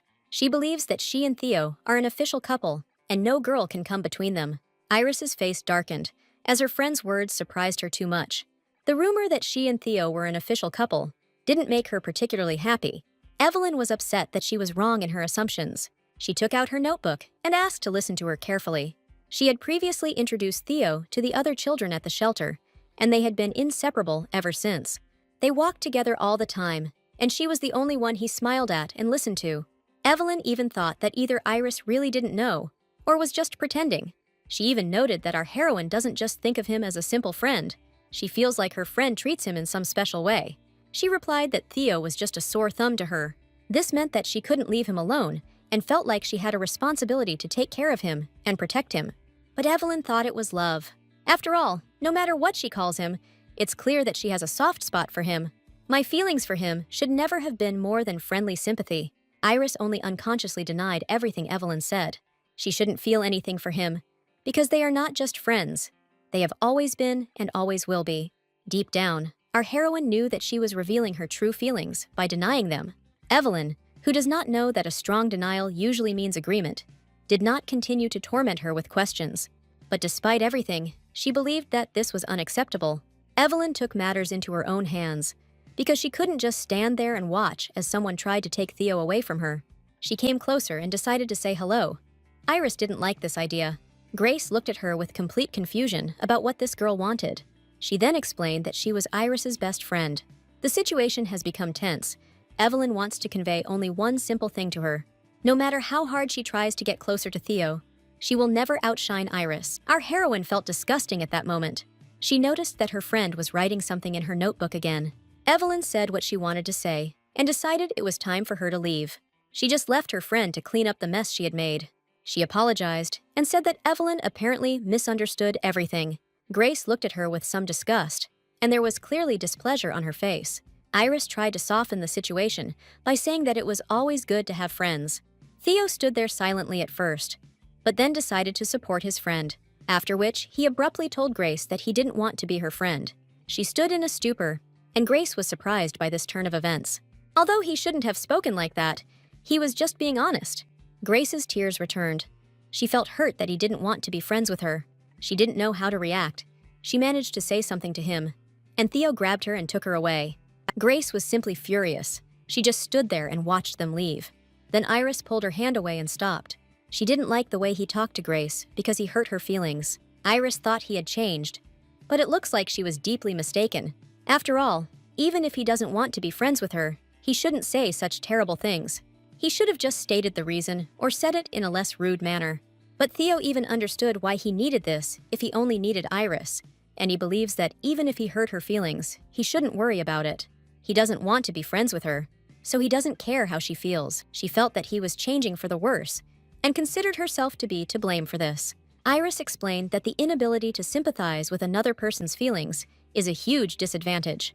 She asked him not to do it again and ran into his arms with tears in her eyes. Then, Theo promised that he would come to her and apologize and even become friends if that was what she wanted. Iris looked at him as if expecting a promise. Theo understood everything without further ado. He just looked at her and said, "I promise." After making his promise, Theo went to Grace to apologize for being rude. When he approached her, he extended his hand as a sign of reconciliation. Grace's face lit up as if she hadn't cried at all before. After that, they became very good friends. Iris and Theo were walking in the park, discussing various topics. Then Grace ran up and suggested that Theo go for a walk together. Iris just smiled and waved at him. This girl seemed to be stalking him every time. She even stood and waited for him near the dining room to have lunch with him. Even though Iris felt abandoned, she just had to accept it. It was as if this girl was deliberately trying to take Theo away from Iris.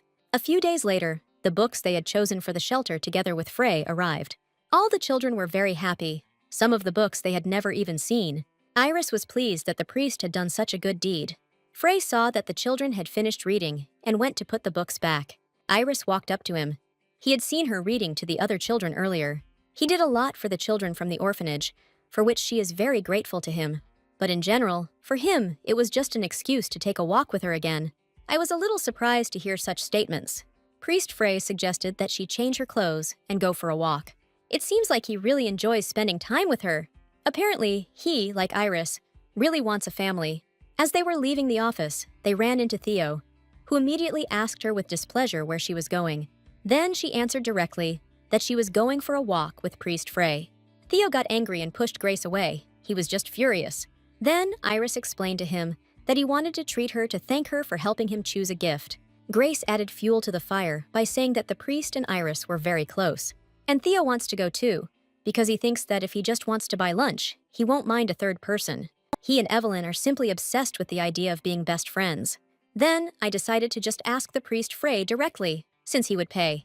But she had one condition. First of all, she had to make peace with him.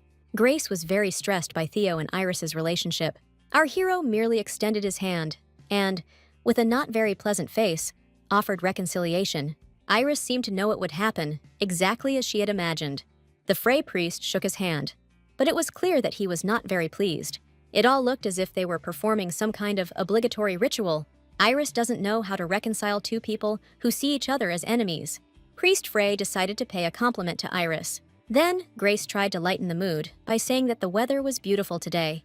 Everyone just said what they wanted to say, and it made our heroine nervous. Frey offered to bring Iris a blanket with concern, and Grace tried to get attention again. Iris decided to ask Grace how they spend their time together. But Theo interrupted her and asked why she was so interested in this. But Iris wants them to become good friends. Grace looked at her with displeasure, because she didn't believe a single word. For our heroine, the most important thing is that Theo has as many friends as possible. Priest Frey noted that she cared very much about her friend. And what worries him most is whether he will ever become such a good friend to her. But Theo answered for her that this would never happen. And he's not trying to start a fight, so she might not look at him like that. He is simply completely sure that the priest will never become a dear friend to her. Priest Frey was irritated by such confidence in his words. Theo smiled, because he should understand the answer to this question himself. The situation became tense. Frey and Theo kept an eye on each other. Iris was afraid that the priest knew why he and she couldn't be a family. After all the arguing, they fell into silence for a while. The waiter had already hurried to bring everyone delicious dishes. In fact, he came at the most opportune moment. Priest Frey suggested starting to eat while the food was hot. He even invited Iris to try his dish, but Theo tried to pull the initiative so that she would try him first. There was only one thing on her mind. She would never go anywhere with the three of them again. Grace continued to look at Iris, seeing how the boys were fighting for her attention. Our heroine suggested that Grace try the dish. Grace couldn't help but be irritated by his obsession with caring for others. But Iris denied it, so Grace looked at her angrily. And to some extent, she even envied the fact that she was behaving just like an angel. But Iris understood this mockery, because her beloved Grace pays too much attention to her. She didn't react. She just thanked her for thinking that way. Theo and Priest Frey simultaneously shouted that there were no children as beautiful as her in the orphanage. Iris decided not to engage in further dialogue and simply enjoy the delicious food. Well, at some point, she heard from Grace that they were right, and maybe she really was an angel. After all, light hair and blue eyes like hers are quite rare to find. These words made her nervous, because if she thought she looked like an angel, then there was a problem. There is a possibility that she sees Theo as a demon instead. Grace even asked how she was doing, since it was quite a rare hair color. She believes that some may even steal it or try to cut it off and sell it. Theo didn't like what Grace said, so he reacted violently towards her. But she decided to get out of this situation by saying that she was just worried about her, and if she were in her place, she would be scared. When Iris confirmed that she might actually be worried, Theo calmed down. Frey decided to suggest that Iris tell Theo everything, but she did not understand what he was talking about. But he doesn't want to keep silent, because he is her best friend, and she will have to tell him anyway. At that moment, Iris had the thought that she really wanted to hit him. Theo seems to understand what he wanted to tell, but he feels sorry because he knows that Iris will never leave him. She will never leave him or go with him, no matter how much he wants to, and no matter what he does, no matter how nicely he communicates, she will never leave him alone. Tears appeared in the eyes of Priest Frey, and there was a clear expression of sadness on his face. Iris turned away from him, because she was truly sorry that everything was like this. They went home, and Priest Frey came out first, and after him, Iris and Theo. Everyone was silent. But Iris broke the silence by saying that she and Theo needed to talk later. Our heroine ran after Priest Frey to talk, but when he turned around, she saw him crying. The first thing she wanted to do was apologize to him for not being able to be a family, but Priest Frey did not answer. He only hugged her warmly. He was upset by the fact that she really wouldn't become his family. Iris admitted that the idea of becoming a family makes her happy, and she will stay with Theo until he can live on his own. But if he really thinks of her as family, she would like to be a part of it one day. She asked only one thing. that he answer the question of why he was looking for her. Once he asked a priest what the meaning of his existence in this world was, and in response, he received that he was born with an important destiny, and here he is to fulfill it. His destiny is to find a goddess living somewhere. He heard about it constantly, and only faith was his only comfort. And one day, he felt the presence of a living goddess in the shelter. He only saw himself as an ordinary tool, a shell created only for the sake of searching. But the sight of this goddess was so unearthly, he could not even imagine. And when he saw her, there was no doubt in his mind that she must be in the temple. Frey was able to escape his dark past, in which the weight of his debt had once already broken him. When he was near her, he felt more alive than anyone else. But relationships that were based on purpose and intention were doomed to fall apart sooner or later. He had just begun to think about the possible dream of living the rest of his life with a living goddess. Priest Frey realized that he could not escape this fate, no matter how hard he tried. But he told Iris that he couldn't answer her that question. Then, at that moment, she seemed to become disappointed. Priest Frey only asked for forgiveness and said goodbye to Iris. He turned away abruptly and walked away. Iris stood and watched him walk away forever. She even caught herself thinking that she shouldn't have asked him. Theo finally found Iris. He looked for her everywhere, and the first question was whether she was right to want to believe him, and to such an extent that he makes such a sad face. But what confused him most was that he didn't tell her anything. Then she decided to tell Theo. She thought that if he knew, she would be able to believe without any doubts. According to her, our hero realized that he had not answered her. Theo took Iris's hand to sit down on the bench and talk. They didn't even know about his existence. Theo suggested to forget about him, but it was very disappointing that everything happened exactly this way. And she can't just forget someone she's already met. Theo asked her not to cry, because he knows that things are hard now. But everything will go as it should. Iris changed a lot after she met this man. She used to be cheerful and happy and sociable, but after he appeared, he didn't see a smile on her face at all. All he did was walk away and leave her to worry. He only said everything to gain her trust, and in the end, he couldn't even care. But Iris didn't understand how Theo could be so sure that Frey was such a person. Then, he told her that when she went out for ink and he was left alone with him, something strange happened. Frey can sense divine power, which means he can sense the opposite as well. And the fact that the two of them are called angel and demon is not just because of their appearance. He feels everything. After all, a divine being who shouldn't be near Theo, and he came to guide her on the right path. Frey mocked him, saying that Iris was unknowingly using her divine power. Because Theo spends every day with her, he simply doesn't notice it. Frey asked him to stay away from Iris, because in the end, he was destined to be destroyed by her. Theo initially wanted to tell her about it, but he didn't want to ruin his relationship with Frey, and the priest was sure that Theo would not be able to do this. Theo whispered in her ear that it was all because she brought the demon into the light, and he came to take her away from him. Our heroine simply couldn't believe what she heard, and it was precisely the poets who caused the priest to be unable to tell her the truth. Iris was puzzled as to how he could tell him the purpose of his visit. She didn't even understand how she could be angry at what had already happened. Given Frey's work, she wasn't surprised that he said he was going to destroy the demon. Iris blamed herself for being too naive and not noticing that Frey saw Theo as nothing more than a demon. Even though everyone saw Theo as a demon, Iris hoped that Frey would be different, because he was a priest. She only apologized that he had to listen to such terrible things, but she had nothing to apologize for, because she had also been deceived. But Iris doesn't think she can hate him. After all, it is possible to feel resentment only towards something that really means something. Theo didn't like the fact that despite all the terrible things he said about him, she wasn't angry with him. Annalise decided that she would think about how he had let her down for no apparent reason. But people can change or even play a double game, because he can also continue to mock him. Theo just doesn't want Iris's smile to disappear, because he values it very much. But circumstances will only continue to change, and they will have no choice but to give in to them. But Iris's feelings for Theo will never change. Then Theo wondered what would happen if he really did transform into a demon. After all, she cannot be sure that she will continue to experience the same feelings towards our hero. Winter had come, 4 years had already passed, and he and Theo were 18 years old. Their ambitious plan to enter the academy was put on hold due to the departure of the priest. After he left, she never heard from him again. But our heroine was no longer bothered by this, because she and Theo were always together. Iris decided to remind Theo that she had been his bodyguard for the past 4 years. After all, he was worried then that the priest might return and destroy him. And since then, she has always been there and protected from any danger.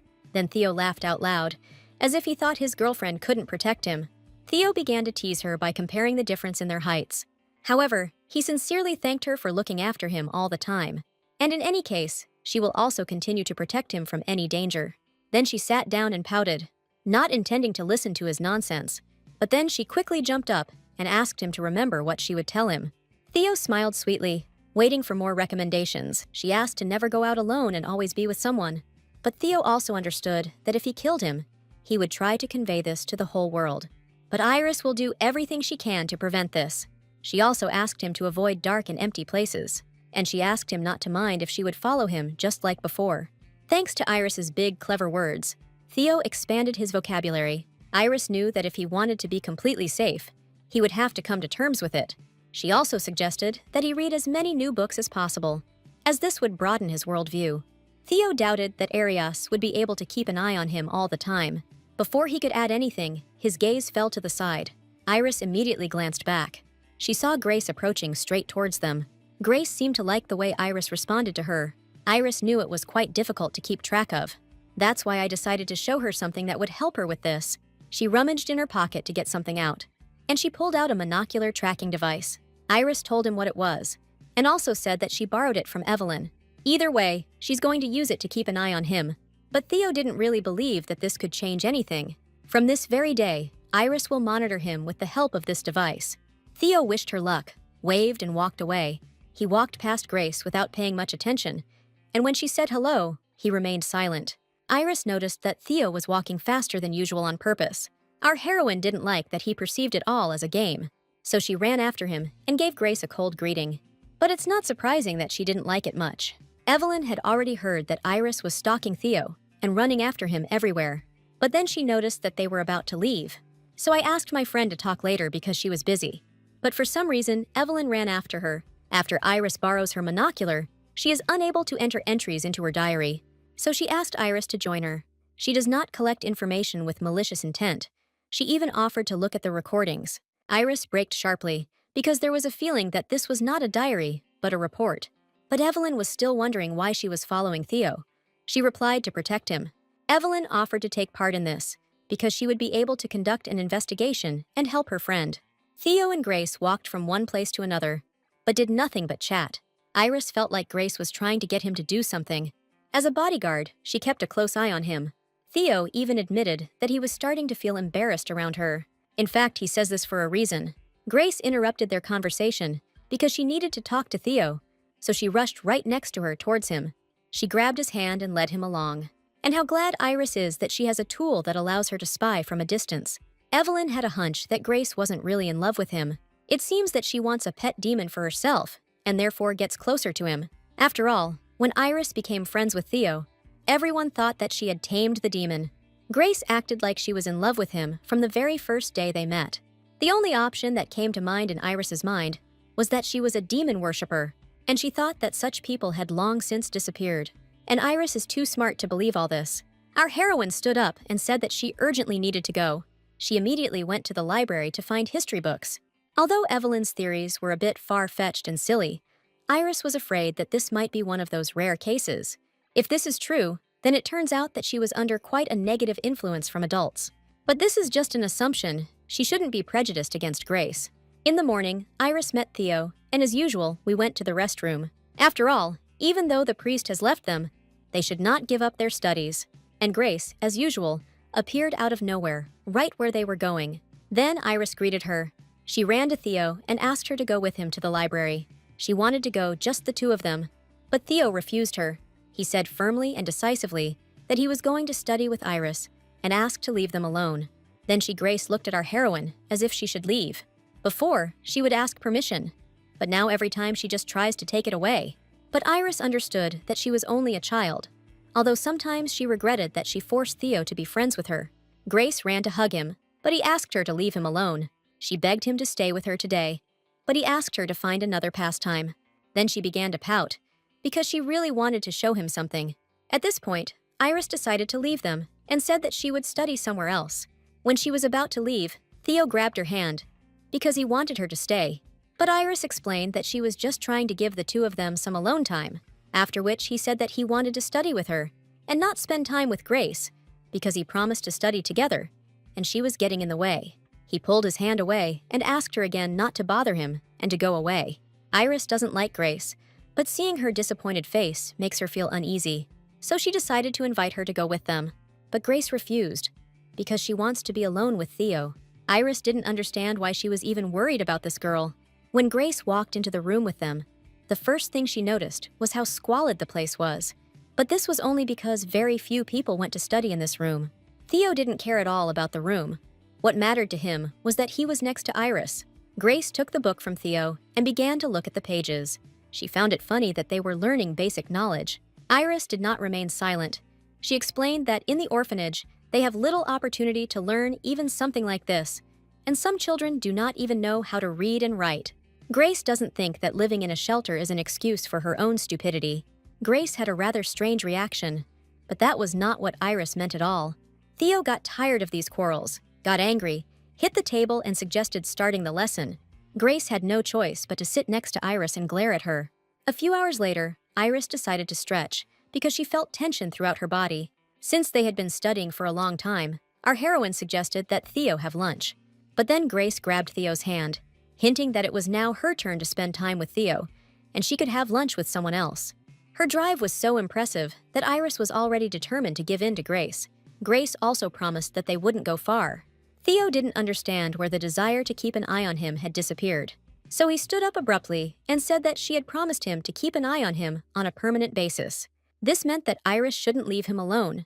Theo confidently took Iris's hand and headed towards the exit. Then, Grace began to say in a rage that this was unfair and dishonest. As a result, they all ended up in the dining room together, which didn't make Grace very happy. Theo always spoiled Iris with all sorts of delicious things, and this time was no exception. Then Grace didn't lose her composure and asked him to treat her too. But he coldly and directly replied that she had her own food. Theo didn't understand why he had to give his precious sausage to her. Iris and Theo continued eating, not paying any attention to Grace, which made her extremely angry. For Iris, it was the most uncomfortable lunch ever. As she walked down the corridor, her hand was suddenly grabbed. It was Grace, wondering how she did it. After all, she became Mrs. Theo, which irritated her greatly. Iris even turned pale from this question, because she saw Theo only as her friend. Grace began to beg her to reveal all the secrets of her ability to control him, and she was very upset that Iris was having more fun with him than she was, because now it was her turn. Our heroine began to defend Theo, because she never perceived him or compared him to a thing. An argument broke out between the girls, and each defended her point of view. But Grace was just trying to get something across to her. Before she had time to say anything or explain herself, Theo appeared on the horizon. Iris jerked her hand away, not sparing any more conversation with her. Theo didn't have time to understand anything before Iris grabbed him and dragged him along with her. She just said that she just heard something rather strange. Theo began to get indignant because he was wildly irritated by Grace's constant interference. But Iris didn't want to discuss anything. She just wanted to leave. Grace looked at them with displeasure, as if she was ready to incinerate them. After this situation, Iris slept very poorly. She could not stop thinking about their conversation. After all, for a long time, she thought that Grace was simply in love with Theo. But she was very wrong, and Grace just wants to take possession of him. Iris scolded herself for not noticing it sooner, and as usual, she began to bite her lip, showing that she was worried. Theo could see that something was bothering her, because she had been sitting in this state for quite a long time. But Iris decided to lie, explaining that she was worried about the entrance exam. She couldn't help but ask him directly how he felt about Grace, since he sincerely didn't want them to be friends. Theo replied that he had gotten used to her presence, even though she was annoying. Iris even felt a little better, because the answer almost satisfied her. In fact, Theo was only friends with Grace because Iris wanted him to be, so he tries to be nice to her, and our heroine is glad to hear it. After saying goodbye to Theo, Iris went to find Grace to talk to her as soon as possible. But all her searches were in vain. She was nowhere to be found. When Iris saw the guys walking towards her, she decided to ask them if they had seen her. But they just looked at her with incomprehension. None of them even knew the girl she was looking for. Iris tried to explain and describe her, adding that she often followed Theo. But they never saw her, so they just went on about their business. And then, Iris thought, because none of the children knew who Grace was. Iris was brought out of her thoughts when she heard her voice. After all, what is she doing in a dark corridor all alone? She immediately became curious as to why Iris was looking for her. But our heroine didn't expect that Grace knew they were looking for her. She looked at Iris the way stately people usually look at peasants. If you think about it, she was always elegant, as if she had been taught etiquette since childhood. And now Iris realized that Grace had the aura of a noble person.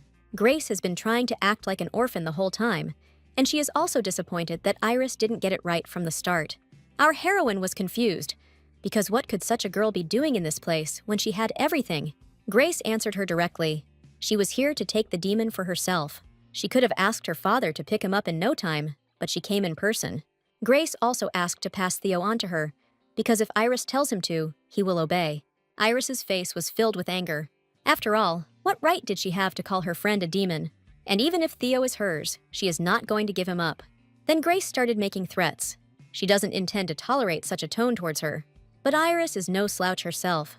She was extremely persuasive and asked her in a friendly manner to stay away from him, after which she turned around and walked away. But this won't stop Grace, because in her head, she already had a clear plan on how to take Theo. But the last thing she wanted was to ask her father for help. After all, they had an agreement. If she caught him herself, then his father would give him to her. He said this with complete seriousness, but in reality, he didn't really believe that she would succeed. Encouraged and confident, Grace expected to handle this task easily. The Miller house has worshipped demons for hundreds of years, hoping to gain immortality. Grace's father was obsessed with finding demons, even if it meant scouring the entire empire. As a result, strange demon worshippers began to gather in his house. He greeted everyone with a smile on his face. Due to this environment, Grace grew up thinking that making deals with demons was mandatory. Grace is cunning. She bribed the director and got full access to the shelter. But then she faced a problem that she did not expect. Let's remember their first meeting, when Iris left them alone. That day, Grace immediately asked Theo if he was a demon or not. He only pretended not to understand what she was talking about, but Grace was confident in her words. Then Theo wondered what would happen if he really was a demon. Grace then explained that she wanted to make a deal with him, and if he still doesn't have a master, then she's ready to go for it. Even if he doesn't have a master, he will never be a piece of dirt like Grace. It seemed she realized that he already had a master. Catching Theo's gaze, she looked at our heroine and couldn't believe her eyes that it was Iris. Despite Grace's lamentations, Theo ignored her completely. On this day, for the first time, she felt so humiliated. And Theo, who had been quite tame with Iris, made Grace experience failure for the first time with his refusal. She knew it would be difficult to tame the demon, but she didn't think it would be that difficult. And something happened. He came up to her and said that he treats her like a person, only because his girlfriend wants it. It was surprising that Theo, who had looked at her with disdain a few minutes ago, returned only because he was asked. Grace liked the fact that the demons were so loyal to their masters. She realized that she couldn't just give up. Theo did everything to create the appearance of their friendship and reconciliation. Grace laughed and then made an unfortunate joke at Iris's expense, after which Theo asked her to watch her words if she wanted to live. With tears in her eyes from laughter, she shook his hand and agreed. From that day on, Grace became even more obsessed and did everything to get him. But only today, she realized that it was her illusion. Iris wasn't as good as Grace initially thought. She also did everything to protect her demon from her. Theo couldn't be possessed. Her assumption was that Iris simply didn't see him as a demon. She also thought that their souls had made a contract without their knowledge. While Grace stood there in thought, someone approached her from behind. It was Priest Frey, who apparently wanted to talk to her about something. Grace didn't understand his appearance at the shelter. He only asked to stay away from Iris, and if he listened, then the temple would finally turn its back on their home. Grace felt uncomfortable during the conversation. Frey promised that he would create big problems for her family. Grace was angry because for some reason everyone was trying to protect Iris, but Frey only protected her because it was his duty. Grace gritted her teeth and pretended to understand him. After he broke the trust between him and Iris, Frey kept an eye on her every day. He would also be curious as to why Grace spends all her time with Theo. Frey immediately realized who Grace really was. It didn't take him long. He also saw a symbol on the cart that brought her to and from the orphanage. It is the symbol of the Miller house, a family of demon worshippers who have always been at odds with their temple. Frey blamed himself because Duke Miller had learned that there was a demon in the orphanage when he was watching them, the priests. He also observed Grace's conversations with Iris quite often. He constantly heard Iris defending her childhood friend. Frey knows how much Iris cares about Theo, and she will do anything to protect him, which could lead to trouble. For Duke Miller, getting rid of some simple girl especially one who is known as a living goddess, would be a piece of cake. Even at the risk of revealing Iris's secret, he decides to make sure they don't harm her at any cost. So, in their last meeting, he made it clear that she should stay away from Iris. In the morning, our heroine was digging through her food, thinking about something. She dreamed again that she was sent to the noble's estate and tortured there. Theo noticed all her worries, so he took the initiative and asked her. But she, as usual, said that everything was fine and nothing had happened. She looked around too often, which Theo also noticed. As soon as her gaze fell on Grace, she tensed. She instantly grabbed Theo's hand and said that they needed to leave. They didn't even have time to get dressed and ran out into the cold frost. Theo had already begged her to tell him what was really going on. But Iris was hesitant about telling her friend what Grace had said yesterday. But she decided to lie and replied that she was simply practicing improving her reflexes to protect him. After all, anything can happen at any moment, and this is their training. It was quite cold outside, so she suggested going back inside. Theo took his scarf because he noticed that Iris was very cold. He is too worried that she will catch a cold and not recover soon. While studying the material, Theo is worried about the exam because it is just around the corner. This is the last winter, and after it, they will find out whether they were accepted to the academy. Theo had already asked her once what she would do if only one was accepted into the academy, and then Iris didn't answer anything. And he was right. She really didn't tell him anything. She just smiled and simply suggested that they keep trying until they were old enough to leave the orphanage. If only Theo could pass the exam, she would insist on his admission. But she knows he won't listen to her. But Theo was worried about what would happen if one continued to fail and the other succeeded. Iris decided to deal with it when the time came. Theo just looked at her sweetly and nodded his head. Iris noticed Grace walking past her office again. She immediately started collecting books, and Theo again did not understand what was going on. Iris grabbed him and pulled him along with her. She also promised to tell him everything later. Running out into the street, they sat down on the very first bench they saw. Theo assumed that she had done something bad to Grace. After all, she began to constantly avoid her. Iris just turned away a little, because she didn't really want to explain anything right now. Then Theo took her cheeks to look into her eyes. But Iris didn't understand what she should tell him. She would like him to stay away from her. And she realizes that she is contradicting what she told him earlier. She is also worried that he will be angry with her for not being able to make a decision. Our hero blushed after hearing these words. He also asked why she wanted him to stay away from her. But he did not receive a clear answer. So turning to her, he hugged her sharply. Iris didn't understand this reaction. But Theo seemed somehow happy. And he won't do anything she doesn't want him to do. He decided that he would simply tell her that they would no longer communicate.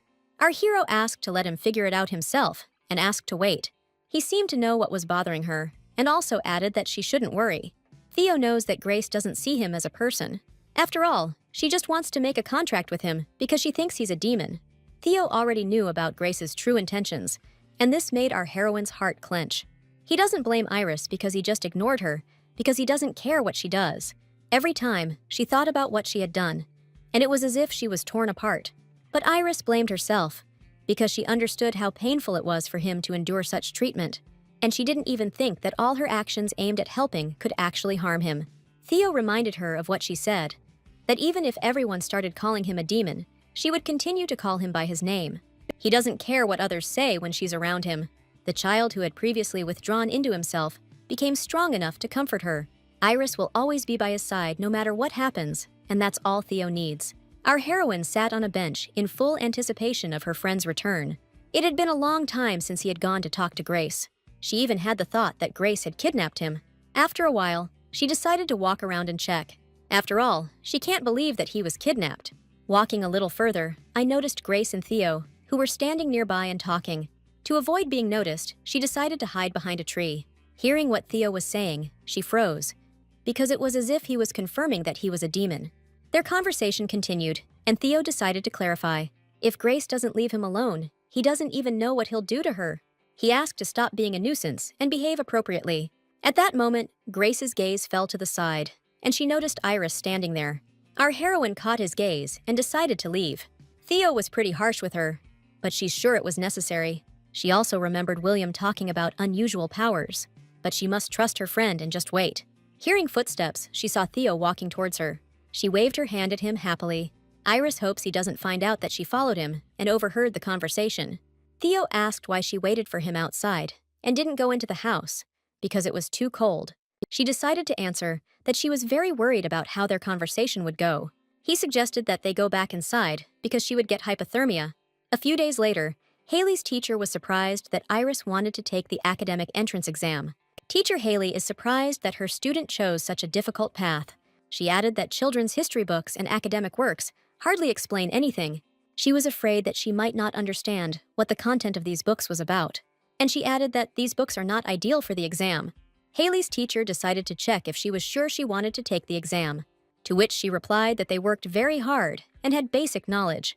Haley knows that the academy gives everyone a chance to pass the exam. It is essentially a school for nobles, and she must understand what that means. After all, anyone can write the exam, but not everyone without the proper education can pass it. In this place, everyone likes to show the image of the unification of nobles and commoners, but in reality, everything is not so rosy. But Iris still wants to try, because it's better than doing nothing. Teacher Haley reminded them that they didn't have much time left, as spring was coming soon. She asked Iris to come after lunch because they had a lot of work. Haley ran out of the office to buy a textbook before it was too late, thereby showing that she wanted to help her with her studies. Iris was absolutely overjoyed as she was getting back on track with her studies. It was as if the teacher was trying to scare her into giving in, so she didn't expect her to come back with all the books. When she went outside, she saw a ball lying on the floor and the kids being asked to kick it with them. It was William, and he didn't expect to meet his old friend now. He asked her to kick the ball for him in a disgruntled voice. And then I stood there waiting, not understanding what was about to happen. Iris roughly passed the ball to one of his friends, after which she walked up to William and looked at him suspiciously. And then she looked at him with interest and asked him to step aside and talk. The moment they were alone, he blushed. It was all awkward for him, because she had brought him to a quiet and deserted place. Whatever she was about to say, he was ready to listen to her. She didn't understand what was going through his head, but it wasn't what he was clearly thinking. Iris reminded him of what he had said about Theo a few years ago, about unusual powers. This is all with my own eyes. If she had been there, they would have stopped being friends. She asked me to hurry up and tell her everything. William was a little tense, but willing to share what happened that day. This was the first time William and Theo met. He was only 6 years old, much younger than he is now, and he was heading to the toilet. It seemed as if a ghost could jump out at any second. Imagine his surprise when he saw a guy standing by the window at such a late hour. He carefully approached him and, patting him on the back, called out to him and asked what he was doing. It even seemed to him that he was sleeping standing up. But when Theo turned around, he saw scarlet, like blood in his eyes. William gasped and shouted that there was a monster in the hallway. Out of fear, he even fell to the floor and asked this demon to move away from him, go back to where he came from, because there is no place for such people in the shelter. Through his tears, he tried to look at his face more closely. Theo just stood and watched. His gaze seemed to be fixed on William. A strange energy emanated from him, and there was madness in his eyes. Dark smoke enveloped William's body, the first time he had seen anything like this, after which he fell down and foam began to flow from his mouth. Because of the noise, the boys and the director ran out into the corridor. William was found in the hallway, unconscious, and with his pants wrapped in bandages. That day was firmly imprinted in his mind, and he would never forget what happened. From that day on, he had nightmares, waking up in a wet bed. It took him many years to stop thinking about it, but a few years later, they met Theo again at the shelter. The first thought that came to his mind was that the demon had come back for him. He started telling all the kids that there was a demon named Theo in the orphanage. He also shared with them the incident that happened to him that night, after which everyone was convinced that Theo really was a demon. William was hinting that she should understand that she couldn't trust him, because he could harm her too. And Iris then realized that if he had suffered from it for so long, then it couldn't be a lie. She thanked him for the story and said goodbye. She was scared that her childhood friend might actually be a demon. When she found Theo, she told him the wonderful news that Teacher Haley would help them prepare for the exams. He immediately noticed that she looked too excited. In fact, it's hard for her to even look him in the eye after what she heard. A book she once read said that in his past life, he was persecuted for being a demon, and because of that, he became a murderer. But she knows she must trust Theo and protect him. The next day, Teacher Haley brought a huge number of textbooks. They need to study at least half of these books before the Goddess Day. Such a large number of books made Iris very excited. Teacher Haley wasn't very happy about this, because she didn't see any problem in learning them. After several hours of studying, my head was spinning. Haley asked to stop whining and continue studying because she would check everything. It was no surprise that with Frey, everything was much easier to grasp, since this was the base. Now I understand why Grace laughed at them. An hour later, the teacher took the material away to check it. Iris noticed that Theo's answers were longer than hers. She can't even imagine how difficult it was for him, because he is younger. She was comforted by the fact that they could not learn at their own pace. But Theo just smiled sweetly, making Iris tense up, after which she ruffled his hair, as if encouraging him. Suddenly, her teacher, Haley, called her. She was worried that she had done a very poor job of the task she had been given. And yes, she really should study very hard. She made a large number of mistakes in the test, only 4 correct answers out of 13. Just when Iris tried to tell him about the exam and how she wouldn't succeed, Theo gave her a flick on the face. He asked her not to be so pessimistic, because it was not like her, and also reminded her of her words that even if she failed the exam, she would not give up. Iris smiled and confirmed these words. A whole month passed, and on a February night, they went out into the street. To Iris, the whole situation looked rather gloomy. She also hurried Theo, because the hostel would soon close. He decided to smile and said he was coming. Every time she tried to rush him. At some point, she heard a crunch in the trees and turned around sharply. The first assumption was that an animal had gotten onto the territory of the orphanage, but perhaps she just imagined something too much. Iris had already started waving her arms, because her friend's pace was completely unsatisfactory. Two looked at Iris with frightened eyes, but she didn't understand what was happening and what he was talking about. Iris didn't have time to turn around before someone unknown threw a bag over her head. When our heroine woke up, she tried to look around, but she couldn't do anything because her hands were tied. She immediately realized that she had been kidnapped. Grace stood opposite with her guards. She waited a long time for her to wake up. I wasn't surprised that this girl was crazy. Considering the situation, she seemed too calm. Grace seemed to be enjoying the whole game. She felt like Iris was just having fun and making fun of her. She began to deny everything, because she was not capable of such nasty things. But Grace didn't believe a single word she said, because she initially asked to be friends, and then started threatening through him. But in reality, Iris was just asking to stay away from her. She also doesn't intend to feel sorry for her for this. If she had known from the start that she had something in mind for him, she would never have allowed Theo to be friends with someone like her. Grace is angry because she thinks Iris is playing the innocent little lamb. Iris is not his mistress. She is his friend, and she does not believe that he is a demon. Then she decided to show her how to awaken the demon inside him. Grace's family, the Millers, had been hunting demons for generations, and her father had never been wrong. She decides to take Theo to her father, and he will also grab Iris so that she can see the summoning ritual with her own eyes, and will be a sacrifice in order to make a deal. And her father will gain even more power with her sacrifice, and Grace will gain immense respect for bringing both the demon and the sacrifice. Iris begged them to let her go, but no one listened to her. Grace just screamed angrily not to resist if she wanted to live. She gave instructions to her servants that they were returning home and taking her with them. They got her to her feet to take her to the carriage. At that moment, a male voice was heard. It was Priest Frey. He had once warned her not to touch Iris. With such reckless actions, she will turn the temple against her entire family. But she doesn't believe that the temple will stand against them because of some orphan. She asked him to leave, because she didn't want him to suffer because of her. Grace agreed with her captive, because if he really didn't want to get hurt, then he'd better leave. But Frey wouldn't lie to protect her, just because she was his friend. If she harms Iris in any way, their family will be destroyed. He also said that she could continue if she was afraid of the consequences. It seems that she understood everything. The temple is obliged to protect this girl. Grace laughed out loud, because now everything made some sense. Frey repeated again that she should leave Iris alone. But she is not afraid of threats from the temple. Frey was surrounded by Grace's servants, hinting that he had no choice but to leave them. If Grace brings the goddess to her home, the demon will come to her himself, and she cannot miss such a chance. At that moment, everything in Iris's head was mixed up, but it looks like Frey has no other choice. Iris once had a feeling that she could be a goddess, but she strongly resisted and ignored it. She knew that if she accepted her true face, who can no longer live with Theo as before. "I'm here for you, Iris," came a voice that seemed to pull her out of her thoughts.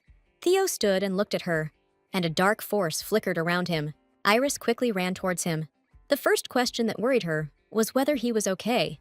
Theo just looked at her, not making a single sound. "Your face looks so haggard after so many years," he said. But it was as if it wasn't her friend's voice. He doesn't understand how they dared to touch her inviolable body. Theo placed his hand on her cheek. Iris felt claws. Demon? Grace whispered, breaking the silence. She seemed to have gone mad. Because the demon had finally awakened. Grace was 100% sure that Theo was a demon. Frey tried to pull Iris towards him, telling her that she needed to stay away from him. He also asked her not to attract his attention.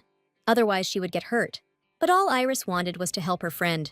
Theo grabbed Grace by the neck and lifted her up, telling her to stay away and behave properly. He also reminded her that if she touched Iris again, he would kill her.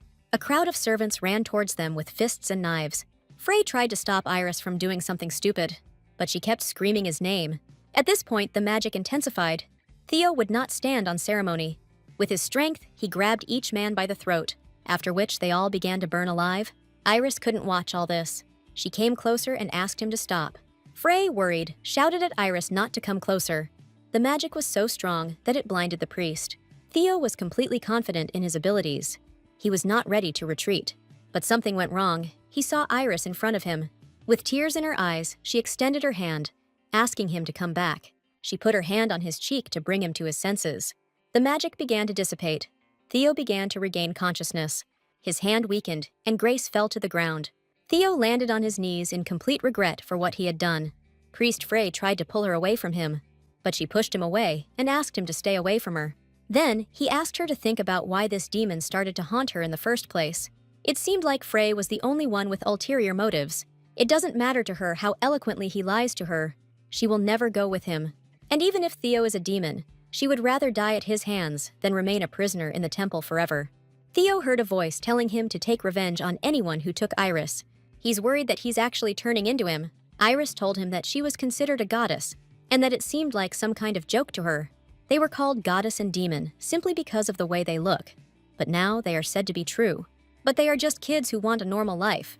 And Iris will not stop trusting him, because she does not care whether he is a demon or not. They will always be together. It was a sleepless night. Iris couldn't sleep for a long time.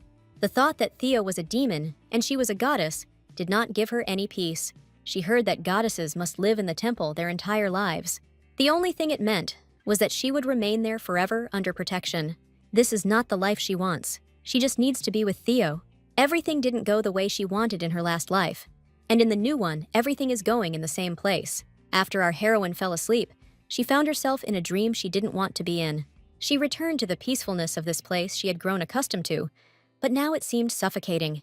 A beautiful goddess descended from heaven to earth. She greeted our heroine with all the warmth and a smile, and landed right in front of her. They were frighteningly similar. In front of her stood the goddess Lily, about whom they had been talking all the time. "Why are you here?" the goddess asked Iris. She was just curious about what they wanted from her and what she should do.